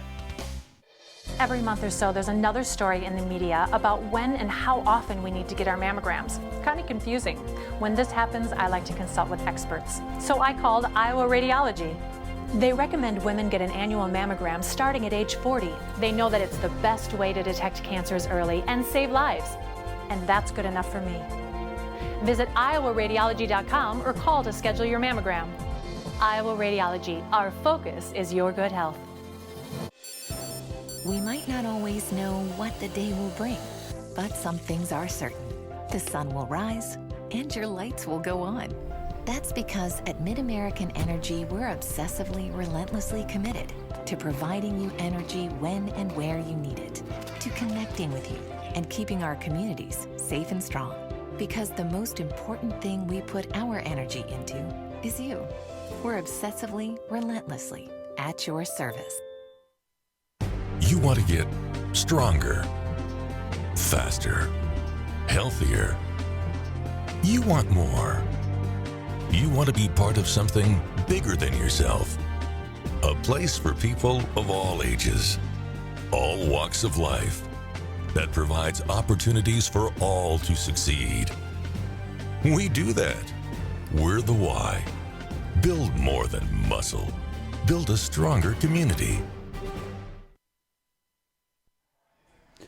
The halftime homecoming festivities underway here at Valley Stadium as the Tigers lead Urbandale 14-10 at halftime. Pat Curtis joined again by Keith Bornes, and exciting halftime show here. Keith, once again at Valley Stadium. Yeah, we're taking a look at the homecoming court, the candidates, both the guys and gals. Always interesting to see who is going to be voted in as the homecoming king and queen. I'm going to tell you right now, Valley Girls track team is being represented pretty well there. Helen Gould, senior distance runner for cross country, and middle distance runner for the Valley track team. She is out there. And there are a few more fantastic people. We do not have all of the names provided to us, but at least the announcer does. And he's getting them right. Yeah. Now, I went to a small high school in eastern Iowa, Williamsburg High School. I was the homecoming king in 1989. Well, as well you should be. You are Pat Curtis. I don't know if you realize that or not. I do. Thanks for reminding me, though. Not a problem. And a little trivia for later. I was also the prom king, and I wasn't the only. That? I wasn't the only candidate? male in our class. There were a few of us, but much different, smaller school than Valley. We had a lot of football players out there in the homecoming court, and cheerleaders, marching band members. Yeah. So they're all, we were all wearing our uniforms out there at halftime. The coaching staff has, over the last 20 years for Valley football, has not changed much at all. But one of the coaches that was here when I first came on scene 20 plus years ago, Jared Stack, was from a small high school, and he played defensive line and played in the band at halftime, and then came back out, played the second half of the game. And I don't know that any of the other coaches had ever experienced that, and so it sounded funny at first. Then it didn't take very long. Valley started having guys that were on the football team. They'd end up being in the homecoming court. Jake Remsburg, there we go. Being one of them this year. But, more and more athletes and people in other activities, the March Masters, drama, they're starting to get involved or being recognized not just for their athletic success and their acting, singing, and musical attributes. They're also being recognized as great people. And I think that right there says a lot, because Valley High School traditionally does not, for their homecoming court, they don't pick people just because of a popularity thing. You have to be well-liked. Involved. Involved in many things, but the biggest part is just being well-liked. And as you take a look at the homecoming court out there, they are. And they're involved in many, many different things. So in that sense, as big as Valley is, there are times it, too, seems like a small school, because we even tell our athletes this, and families that move into the area, Valley seems so big and all those different things. Mm-hmm. Well, it's as big or as small as you want it to be. The more you're involved in, the smaller it is. Good point. The Urbandale football team coming back out on the field to warm up for the second half. They're trailing here at halftime 14-10. Keith, I wanted to tell you about another halftime score we got a little bit ago. Waukee leading East 14-6 at halftime. I haven't seen East this year. Well, and I haven't seen East this year.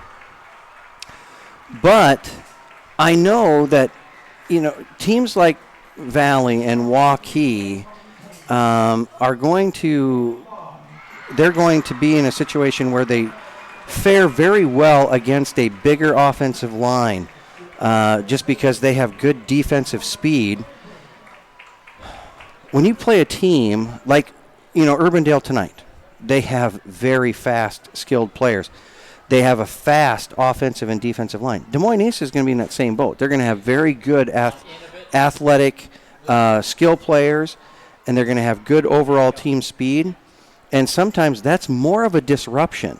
Ankeny Centennial is another team that traditionally, year in and year out, if you look at them up and down the line, they seem to have the exact same body type regardless of the position they're playing.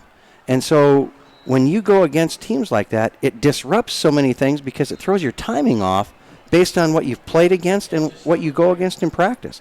And so the score doesn't sound right, but it doesn't surprise anybody when it comes to athleticism versus athleticism. All right. Again, Valley 14, Urbandale 10. We're just about ready for the second half. We'll take another timeout and come back with the second half kickoff here on CISN.TV.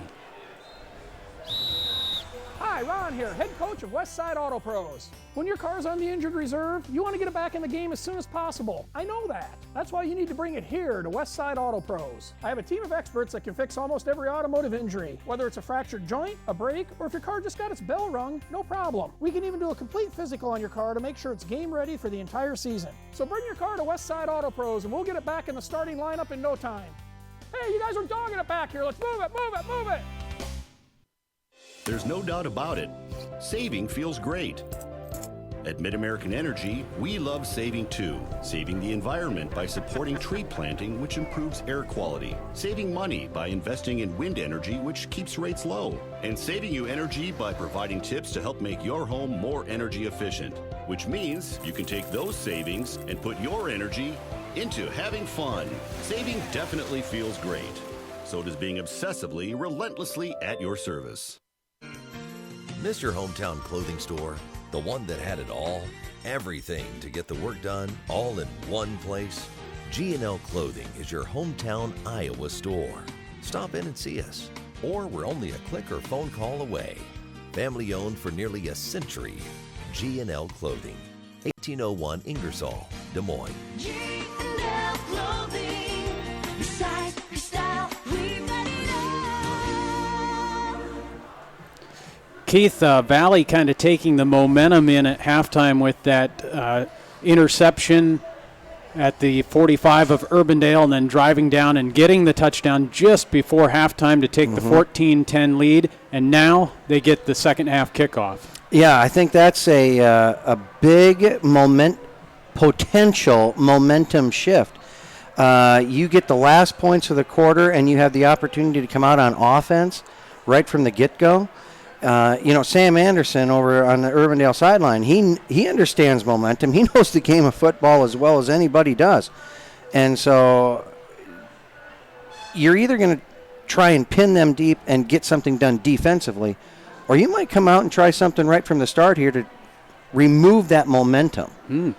Urbandale, after they got their first score, attempted an onside kick and almost recovered it, but it turned out the ball did not go the required 10 yards.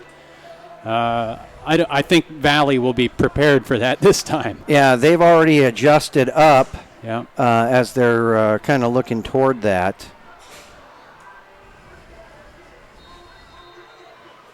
All right, let's hope this second half is as exciting as the first. 14-10 Valley as we start the second half. Alex Economos to kick off, and no onside kick there.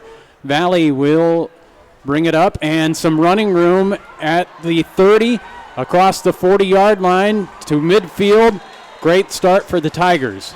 I don't know that that's exactly what Urbandale was expecting to have happen, but the high kick, it was set up right from the start that you're going to be able to get down under there and cover that. The other thing with a high kick like that, It also allows your return men to get into position to make their blocks.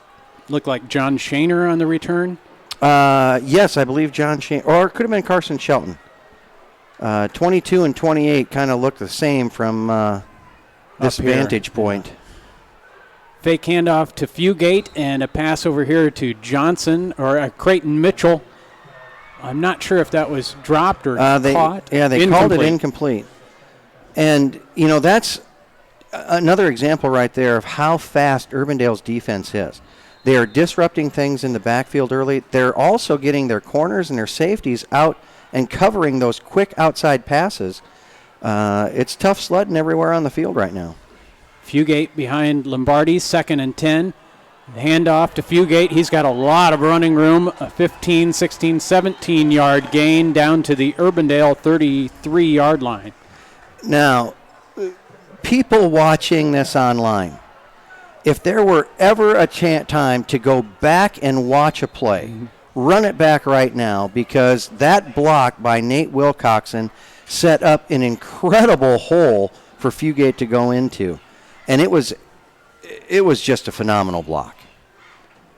1st and 10 Valley at the 33.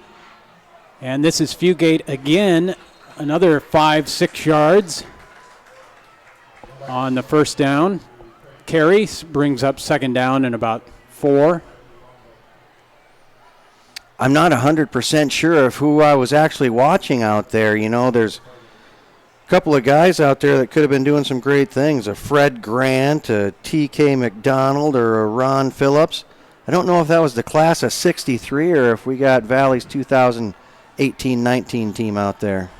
Here's Fugate taking it to the near side and picking up a 1st down on what initially looked like nothing. Yeah, that was definitely Trey Fugate, because Fred Grant couldn't do that. Down to the 15 of Urbandale. And Valley taking this kickoff to start the second half. They ran it out to the 50 on the kickoff, and now driving down to the Urbandale 15. 1st down and 10. The Tigers leading 14-10. Airing out some laundry before the snap? Looks to be against Valley. Oh, yeah. Starting out behind the chains. 1st and 15 is sometimes a different play call than a 1st and 10. As you start to think, gosh, do I need to get those 7-8 yards back on this play to get ahead of the chains? Whoa, and the snap over Lombardi's head. Now it'll be 2nd down and about 24, 25 after that miscue. Valley Lombardi lucky just to fall on that, not have a turnover. Yes, you know, you don't know if the snap came a little early or he just mishandled it. Regardless, when that ball's on the ground, it's anybody's guess as to where it's going to end up.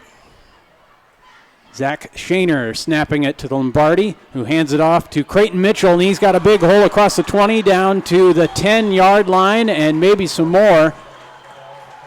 And Valley getting a lot of yards back there will bring up 3rd and short. Yeah, that's what a 2nd and 20 play looks like, I guess. Creighton Mitchell turning the corner quickly, but that opened up very, very nicely. The Valley wide receiver corps did a great job blocking and getting him sprung downfield.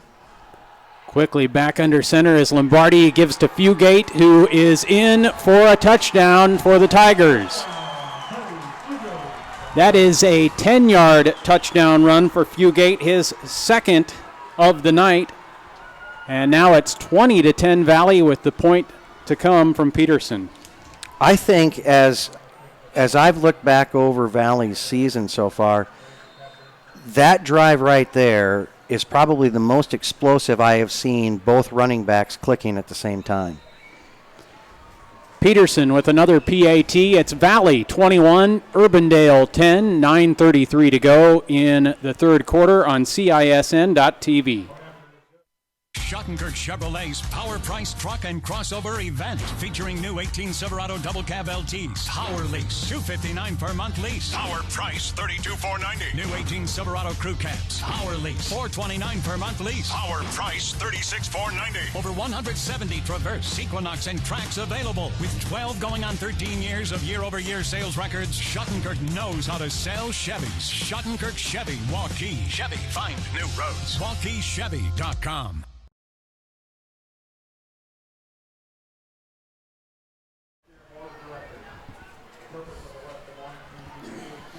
John Shaner taking that opening kickoff out to the 50-yard line, and Valley goes from there to take a 21-10 lead over Urbandale on the Tigers' opening possession of the third quarter. So here's Urbandale with their first possession, and out across the 20.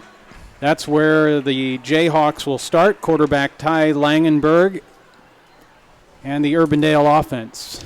You know, here's kind of a sign as to how good you, or how much confidence you have in your skilled players.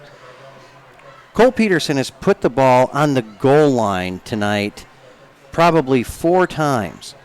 And all 4 of those times, instead of just letting it go into the end zone and bringing it out, Urbandale has the confidence that, hey, we can break any one of these, and they're going after it.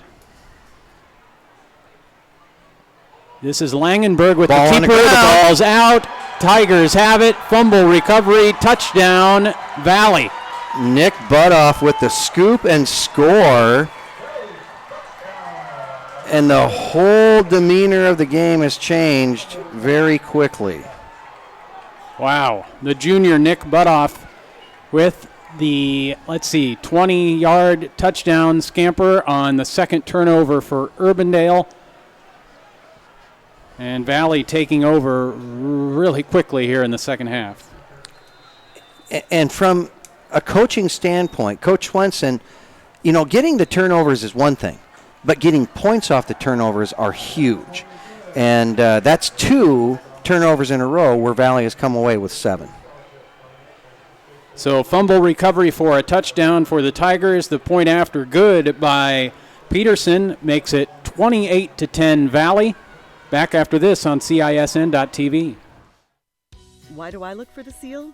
It's about trust. Whether I'm buying a car, hiring a contractor, finding a tax preparer, or an honest mechanic, the Better Business Bureau seal means this business meets high standards. When I see the seal, I know I'll get what I pay for. No more taking chances and no more worries. And I feel good about supporting local businesses. My life is so much easier knowing I can always trust BBB accredited businesses. It pays to look for the seal. See for yourself at bbb.org/Iowa. 2 touchdowns in less than 20 seconds for the Valley Tigers to start the second half.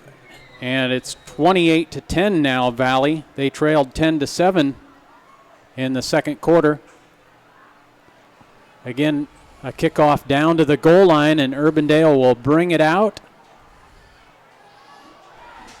Coming up just short of the 20-yard line, that's Hayden Friedrichsen. But I really like the idea of what Urbandale is doing. They have really good skilled players. Those return men, they're not afraid to take a hit. They're not afraid to risk the play. Ultimately, they have nothing to lose. They're in a situation where they have a chance to knock off number 1. So let's risk it. Let's take that out of the end zone. 3 times now I've thought the ball has gone into the end zone, but they've been allowed to bring it out. And I'm not so sure they don't have an opportunity to break one here at some point. Here's Langenberg tossing it to Economos. And he's got about 2-3 yards on that carry. Just talking about that turnover for Urbandale, it was hard to see exactly what happened, if a Valley defensive player knocked it out of the hands of the quarterback or if he just kind of lost control of it himself. Yeah, regardless, he was getting swallowed up. Yeah. That play was not going to go anywhere. But Nick Butoff picks it up and rumbles 21 yards for the touchdown. And here's second down, and 6. Not much there for the Jayhawks. Will be 3rd down. And they're just happy to have a 3rd and 6 coming up. That ball came up into the air, and Langenberg was able to get it into his hands again before the handoff was made. I was a little surprised it was not on the ground. Wow, I didn't see that. Well, I just went to the eye doctor, Pat. Good vision. Not up close, but at a distance. Langenberg with the handoff up the middle on that 3rd down play. Will come up about 4 yards short of the first, and it looks like Urbandale will send out the punting team.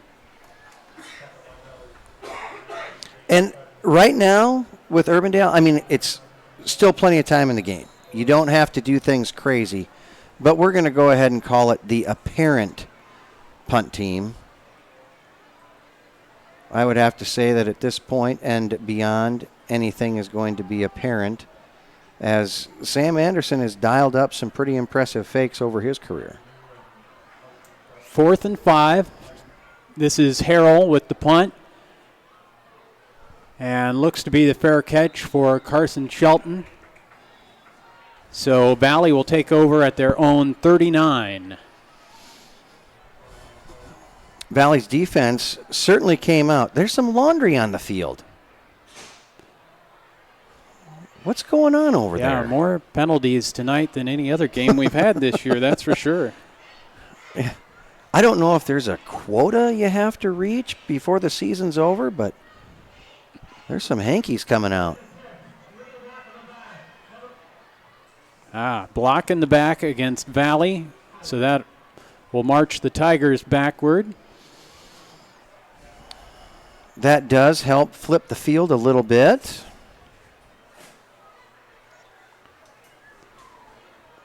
As it moves back to the Valley 29 now.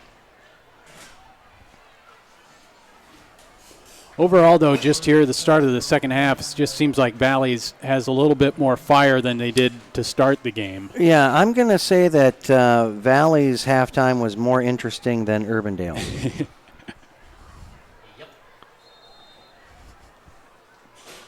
It was 14-10, Valley at halftime. Quickly, 28-10.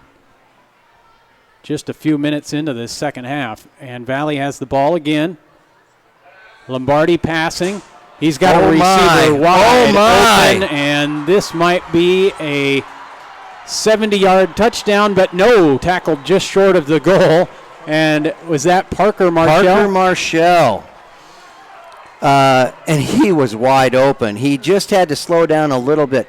Parker Marshall, as with several of the wide receiver crew, has great speed. Parker Marshall is a 49-second quarter miler, and so he got out ahead of Bo's pass a little bit, had to slant down or choke it down just a little bit to get it. What a huge, huge play. That's a 65-yard pass from Lombardi to Marshall, and it's 1st and goal from the Urbandale 5. And dropped for no gain on that first down carry, I believe, was Fugate.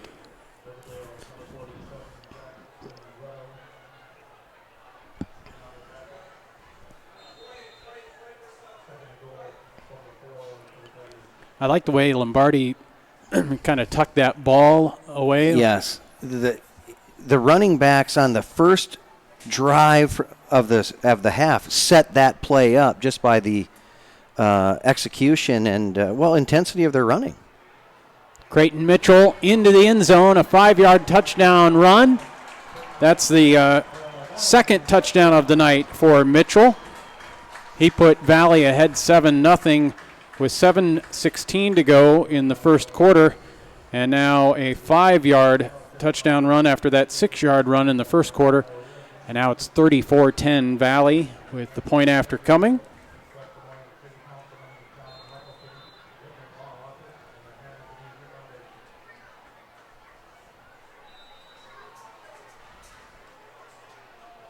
Point up and good. That is good. All right, so 35-10 Valley leading Urbandale.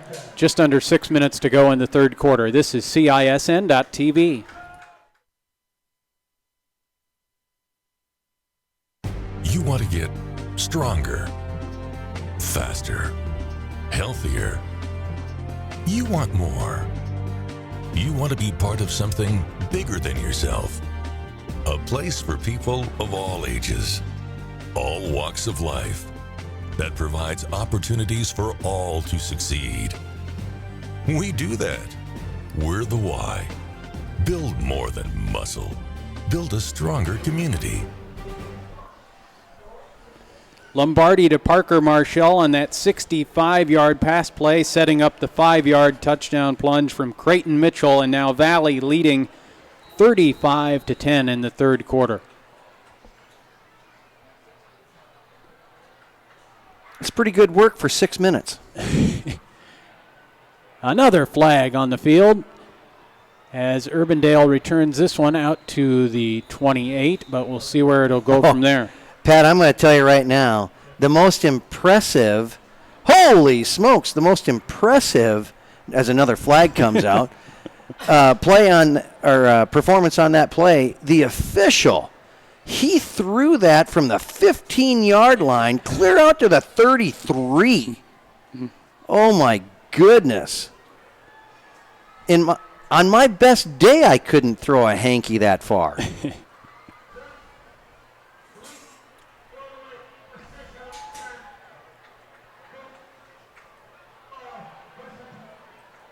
I didn't understand any of that. Yeah, the microphone on the officials are cutting out. So we got part of it. All I know is it pointed to the south. That means it went against Urbandale. My guess is it's going to be a hold right up front. So everything going against Urbandale here to start the second half. Again, they led this game 10-7 at one point in the second quarter, but now it's 35-10 Valley. And a 3-4-yard carry on that first down play. Urbandale starting at their own 15. I'm really impressed with Urbandale's running backs as they can stretch out a play and then turn it up. There is a distinct acceleration when they make that turn, and that is something you just can't coach. It's there. Great athletes will make that, and just that little bit of change disrupts the defense so much. Here's Heinen with the draw play. Gets about a yard before he's brought down there by a host of tacklers for the Tigers. Now, Urbandale.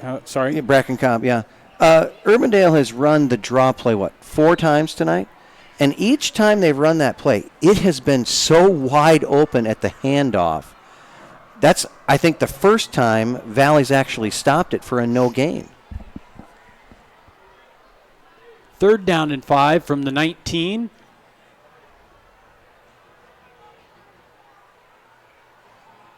Back to pass is Langenberg. He's going deep and overshooting his receiver. That might be Pattison, that is. So it'll be 4th down and 5 for the Jayhawks. And one thing that I noticed there, Pattison was not the deepest guy on the field. John Shaner was the deepest guy on the field, and he was in a better position to make the catch. And it ended up being an overthrow. Ryan New and Carson Shelton back deep to receive this punt. Coming from Jaden Harrell. Kind of a low line drive taken by New just at midfield. He makes a good move to get loose and get about a 10-yard return. Yeah, that was one of those that could have been fair caught, but I think Gary Swenson will take the extra 10. Valley's had pretty good field position all night, several times starting in Urbandale territory, doing so again here at the 43.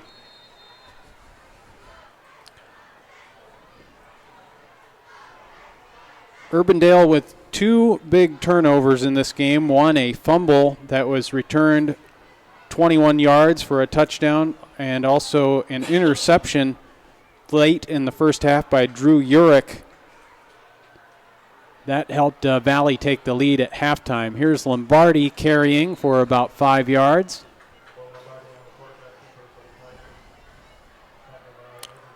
He did have some yards after contact, as he not only carried the football for 6, he carried 2 linemen for 3 of it. Lombardi 6'3", 230. Here's Fugate on the draw with a first down carry to the 30. It's just fun watching both Fugate and Mitchell. Yes, very explosive runners. And as far as the draw play there, I just got done talking about Urbandale running a draw play and having it be wide open at the handoff. That play was wide open at the handoff. And that you have to sell that draw play, and both teams have done it pretty effectively tonight. Lombardi to pass. He's got New open, who shakes one tackler and gets close to another first down, just short of it, though, at the 21. Yes, there certainly appears to be a little different step that Valley is marching to in this second half. The throws have been on, the catches have been on, there's been yards forward after the catch, after contact. There's only been, I don't even remember any of the bad plays right now. Here's a screen to Creighton Mitchell, a nice block by Ryan New. And Mitchell has his 3rd touchdown of the night, a 20-yard pass play from Lombardi to Mitchell. And a 3rd, let's see, is that 4 touchdowns here in the 3rd quarter? I need a calculator. And we haven't even played 9 minutes yet.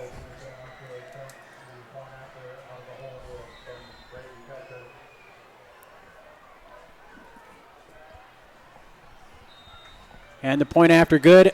All of a sudden, it's Valley 42, Urbandale 10. A timeout now on CISN.TV.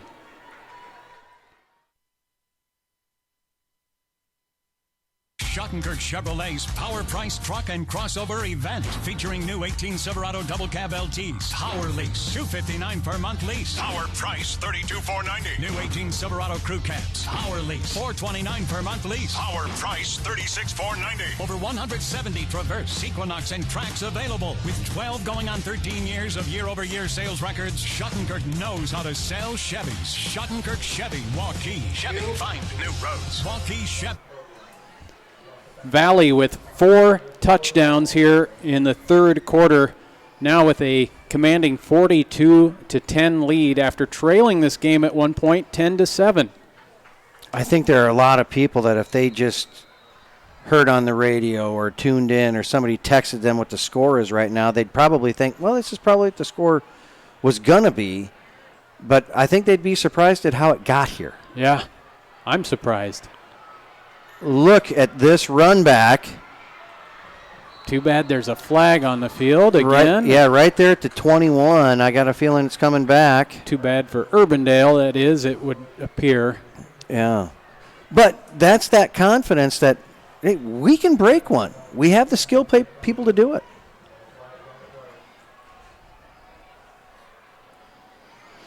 We might see some new players coming into the game here. It would appear so.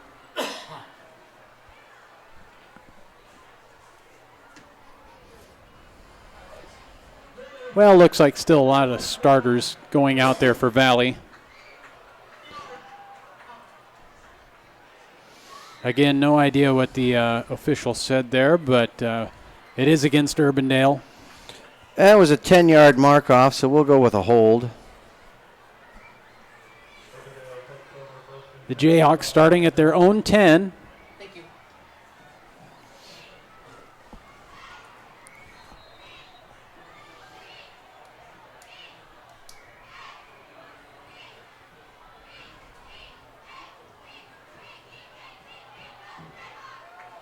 A loss on that carry by Brooke Heinen, I believe. You know, one of the things, Urbandale is using their receivers pretty well to spread Valley's defense out. The only problem with that is they're only using 2 receivers to go wide, which means Valley still has 7 guys in the box that they have to account for, and that's just tough to run against. 2nd down and 14. Also, Brooke Heinen, I mean, he's playing strong safety. Not expecting to play running back tonight, but right. Harrison Whaley going down with an injury. This is Economos with a nice carry, very close to a 1st down. They're going to call him, 3 yards short? That was a 2nd down and 14, and it does look like he stepped out of bounds well short of the 1st down marker. 3rd and 3, though. Boy, anytime you're going to, you know, a pitch is kind of a slow developing play, and when you're going to do a pitch where your running back is taking it out of your end zone, that's having some confidence in the speed of your running back or wide receiver playing running back. Here's another handoff to Economos, who gets maybe a yard, so it will be 4th down now for Urbandale. Actually, maybe got 2. Yeah.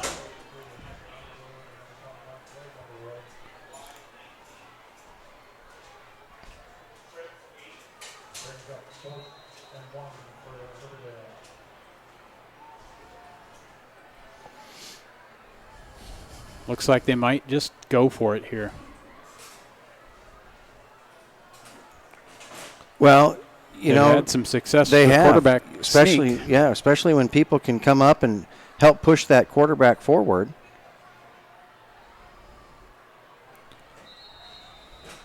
Take a timeout there. And we'll take a timeout. It's 42-10 Valley late in the 3rd quarter on CISN.TV. Miss your hometown clothing store, the one that had it all? Everything to get the work done, all in one place? G&L Clothing is your hometown Iowa store. Stop in and see us, or we're only a click or phone call away. Family owned for nearly a century.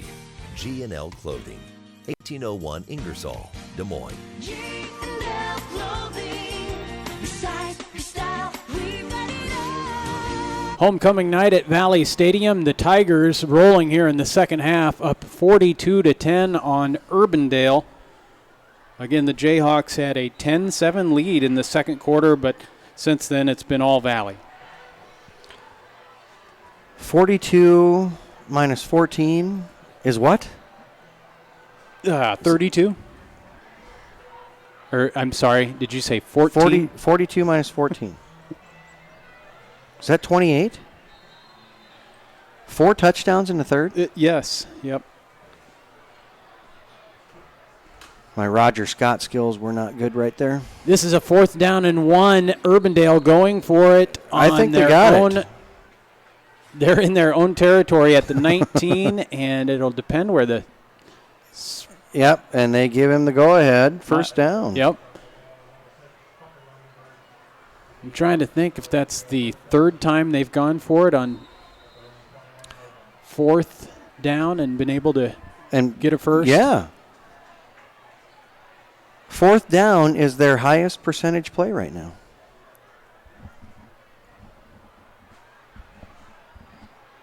Fugate to pass, and the receiver not there, maybe intended for, well, I don't have that. Oh, that's Tucker Langenberg, his brother. First time we've called his name tonight.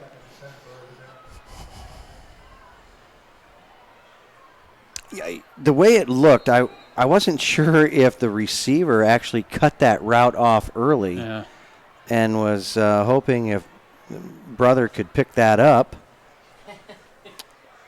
We're going to have to go back to the backyard, work on that a little bit. 2nd down and 10 from their own 20. And, over everybody's head there. Closest one to taking that was Roy Jensen for Valley. The closest one might have been Ryan Cooley, the defensive line coach for Valley. And I don't know why anybody would throw it to him. 3rd down and 10 now for the Jayhawks. Less than a minute to go in the third.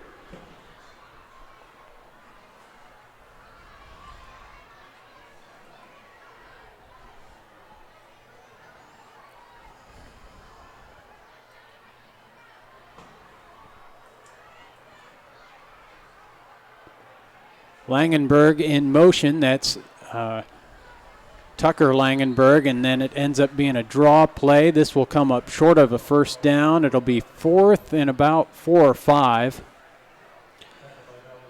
This one might be a little long to hope to get your line to gain, but at the same time, you're batting 1,000 on 4th down. I don't know why they just don't wait until 4th down every play. They will choose to punt here, though. Under 20 seconds to go. New and Carson Shelton back deep for the Tigers.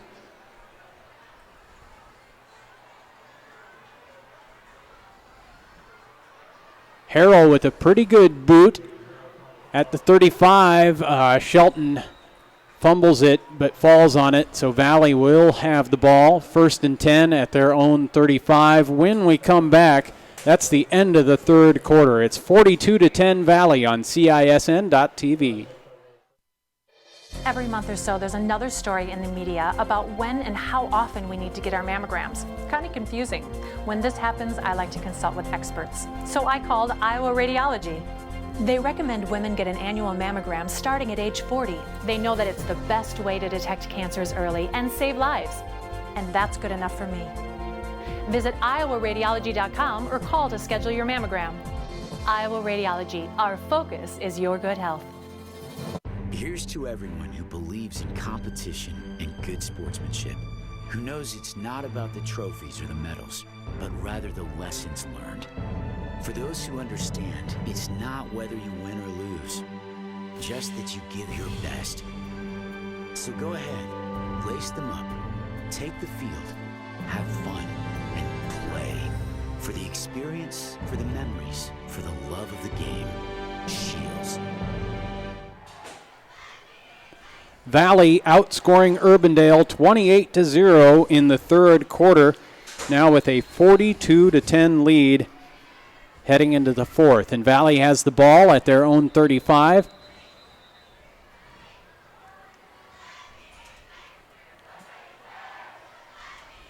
Not sure what's happening on the far side of the field. Well, I think they're working on the chains, making sure that they're set at the right spot.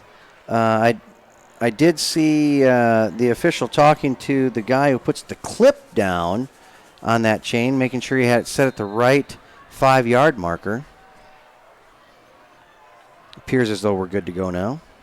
Lombardi under center, hands it off to Fugate, and he'll be dropped for a 2-3-yard loss.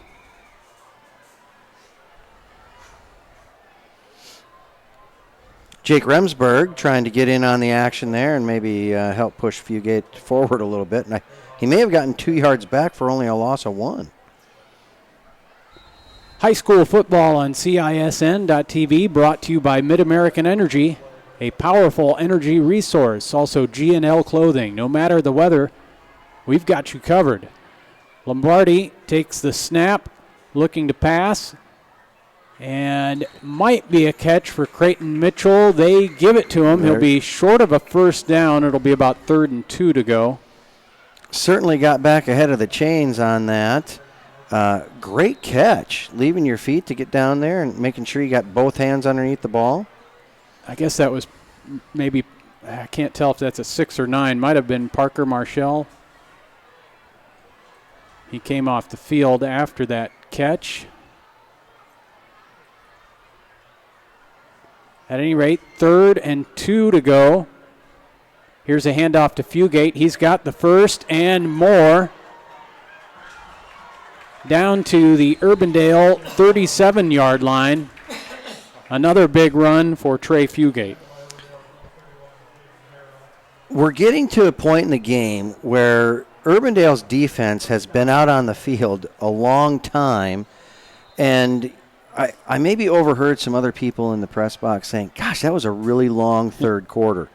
So if they're thinking that, you know Urbandale's defense is thinking that.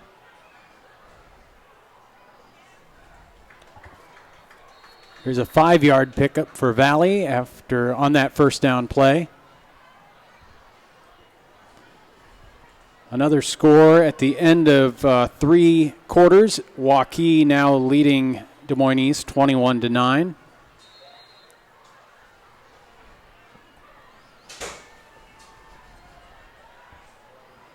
Under 10 minutes to go here. Valley leading Urbandale 42-10 and driving, hoping to put some more points on the board. Here's Creighton Mitchell, who already has 3 touchdowns tonight.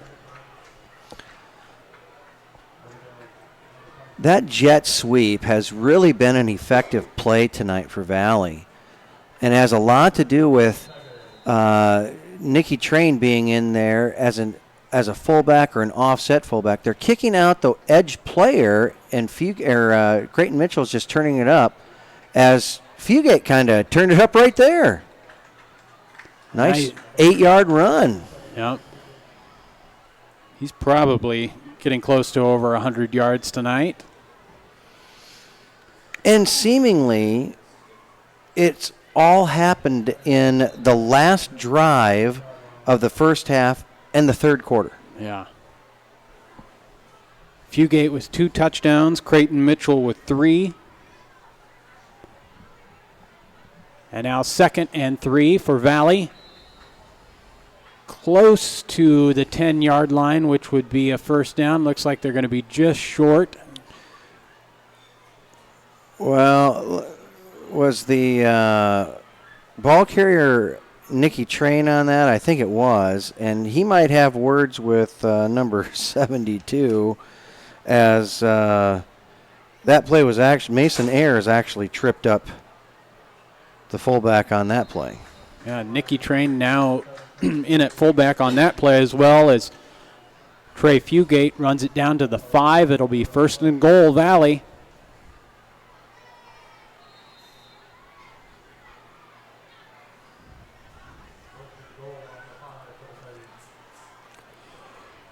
So the Valley Tigers going to move to 6-0 on the season, and can't help but look ahead a little bit for the Tigers as Lombardi hands off and getting down to the 2-yard line on that carry. Valley will travel to Council Bluffs next Friday, play Lincoln, and then senior night against Ames, and then ending the season at Des Moines North. Pat, I don't know if you've ever seen what 300 pounds looks like going against 200 pounds, but Max Carver witnessed it firsthand as Jake Remsburg kind of flattened him out a little bit there on that last play.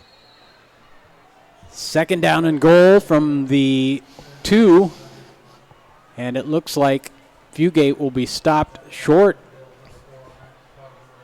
So now it'll be 3rd and goal from the 1 for the Tigers.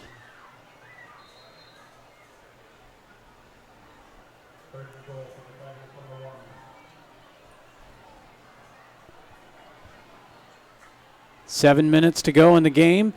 Under center is Lombardi, and he hands off to Fugate, who scores his 3rd touchdown of the night. This time a 1-yard dive. And it'll be 48-10 with the point after coming from Peterson. You know, Fugate just walked over to Creighton Mitchell on the sideline. They both congratulate each other after those plays. And I wonder, as the extra point goes through, I wonder if they just kind of look at each other and say, anything you can do, I can do better. 48-10 Valley on CISN.TV.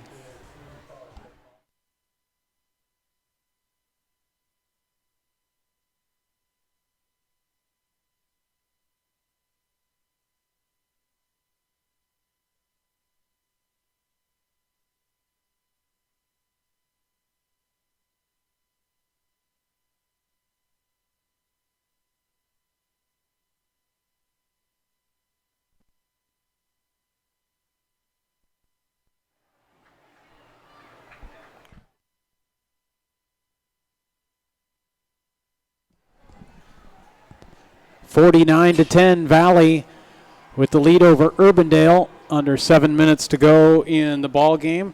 3 touchdowns for Trey Fugate tonight. 3 for Creighton Mitchell. And again, Urbandale led this one 10-7, and now 48-10 Valley.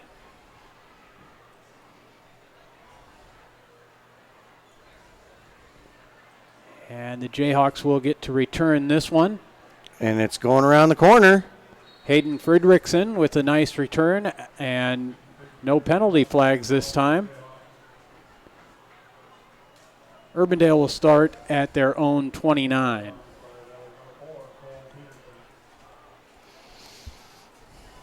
Difficult night for the Jayhawks, obviously.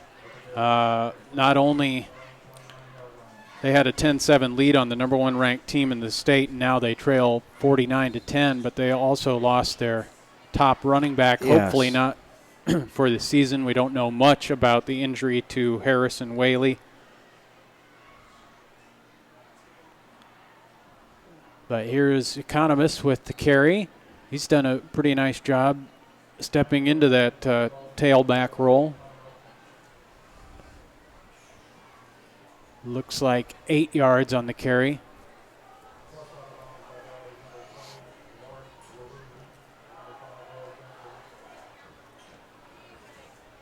You know, I haven't really looked all that close to Urbandale to see if they're a senior-heavy team or if it's a mix or if they're a young team. But, you know, with the season still going on, they have a lot to build on.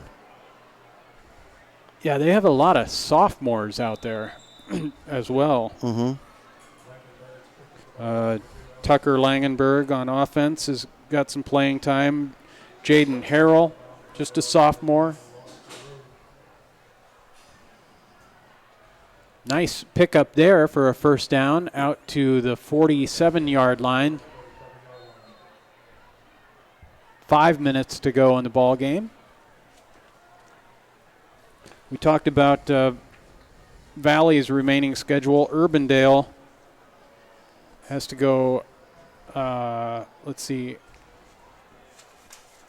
next week, Des Moines North at Urbandale. Here's a big pickup on the first down play. That was a well-executed option play. If you do not stop the quarterback and he can travel down the field as far as he needs to or can before anybody's going to pick him up, as long as the pitch is backward, you still have the running back to contend with. And nobody was there on the edge to stop the quarterback, so he got 15 yards down the field before he had to pitch, and then they picked up another 10. Langenberg on the first down play, going deep toward the end zone, overshoots the receiver.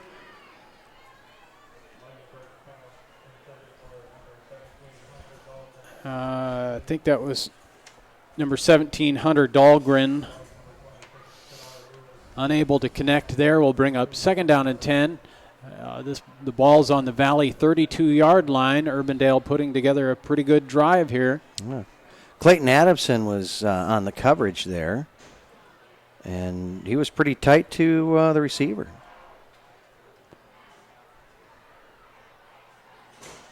Overshooting the receiver there. Langenberg on the pass. It'll bring up third down.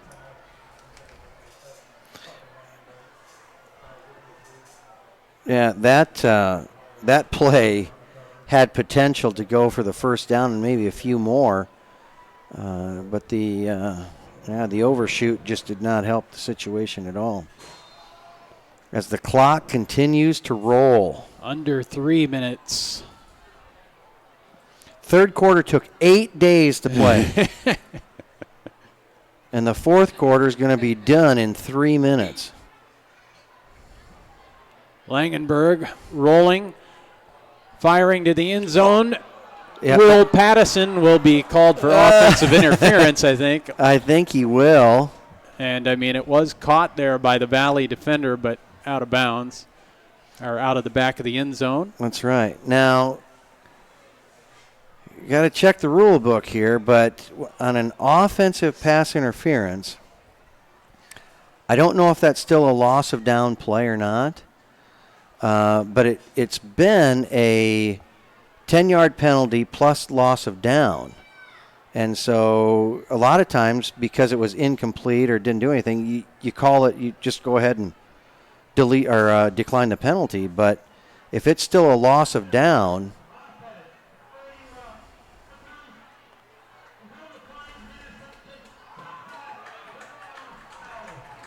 oh, there you go. Rule change in the end zone. Yeah, it's kind of a, they said it was a touchback now. Okay.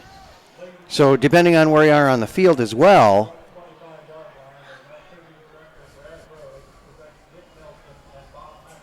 All right, so pass interference on the offense in the end zone. It's a touchback, gives Valley the ball at the 20. Is that what you're saying? Well, that's what the call was because it was on third down when it happened. Loss of down.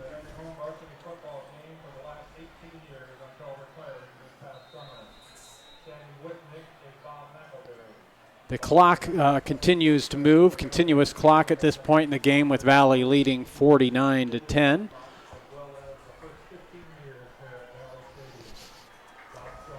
So I know Coach Swenson just takes one game at a time, but things looking good for Valley to finish the regular season undefeated, it would, appear.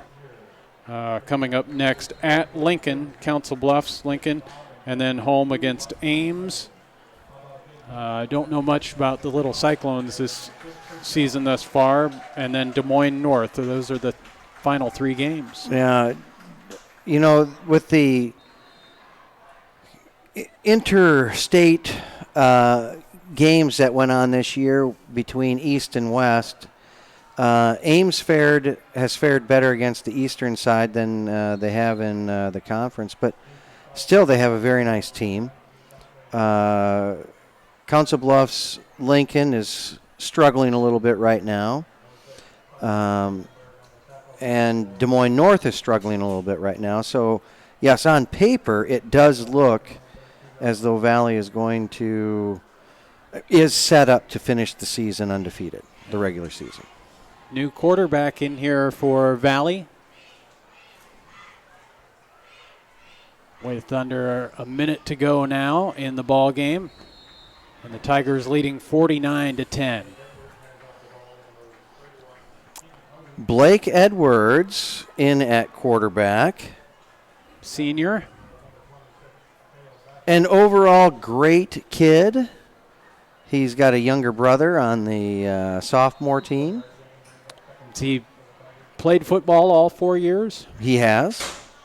He was. He's been in the backup role all those years, freshman year, sophomore year, junior year, now senior year. But he's extremely well respected. Mm-hmm. He's there every day. He works as hard as anybody else does. He's got great character. And so he is taking these last 12 seconds like it's every second of the game. And loves the sport, loves Valley High School. They're a Valley family, and so it's always great to see Blake get in there and take the snaps. And everybody is going to appreciate his efforts tonight and any other time that he gets into the game. And he's going to be one of those guys that when this season's over, we're going to miss him just because of that work ethic and what he does for Valley High School. a great second half, obviously, for the Valley Tigers. They end up winning this one over Urbandale 49-10, again after trailing 10-7 at one point in the second quarter. We'll take our final timeout here on CISN.TV. Schottenkirk Chevrolet's Power Price Truck and Crossover event featuring new 18 Silverado Double Cab LTs. Power lease, $259 per month lease. Power price, $32,490. New 18 Silverado Crew Cabs. Power lease, $429 per month lease. Power price, $36,490. Over 170 Traverse, Equinox, and Tracks available. With 12 going on 13 years of year-over-year sales records, Schottenkirk knows how to sell Chevys. Schottenkirk Chevy, Waukee. Chevy, find new roads. WaukeeChevy.com. We might not always know what the day will bring, but some things are certain. The sun will rise and your lights will go on.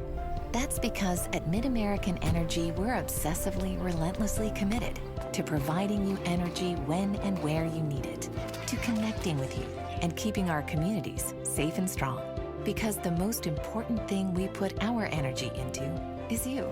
We're obsessively, relentlessly at your service. 3 touchdowns for Creighton Mitchell, 3 for Trey Fugate. Also a fumble recovery by Nick Butoff, who ran 21 yards after picking up the ball. He scored a touchdown. And Valley runs away with this one tonight against Urbandale on the Tigers' homecoming. 49-10 our final score. And Keith, just a real dominant performance in the second half, to say the least, for Valley. It really was, and you sometimes question why a team like Valley, who's had a great year so far, had such a slow start in the first half. And you can attribute that to Urbandale being a good team and then just wearing down in the second half, because they do have guys playing both ways. That's a tough deal. And then when you're standing out there on the side or on the sideline and in the defensive backfield as long as you were, the cold. I mean, what is it, 45 degrees now? Yeah. So it's cold, and there's a lot of things going on. So why Valley was so slow to start, they need to get that ironed out. The third quarter was a brilliant third quarter for Valley, and it was a very tough quarter for Urbandale. They didn't get the calls. They made some mental mistakes. They had the second costly turnover. So it ended up being a dominant game for Valley High School, but I still liked how Urbandale fought all the way through. Yeah. Losing their running back, and still anybody that went into the offensive backfield, they were tough to bring down. Yeah. So Urbandale falls to 3-3 on the year. Their next game will be at home against Council Bluffs Lincoln next Friday night. The Valley Tigers are, at Des Moines. No, I'm looking at the wrong schedule. At Council Bluffs Lincoln. And they'll take their 6-0 record and their number 1 ranking to Council Bluffs to play Lincoln next Friday night. Thank you to Keith Bornes. I'm Pat Curtis. This has been High School Football on CISN.TV.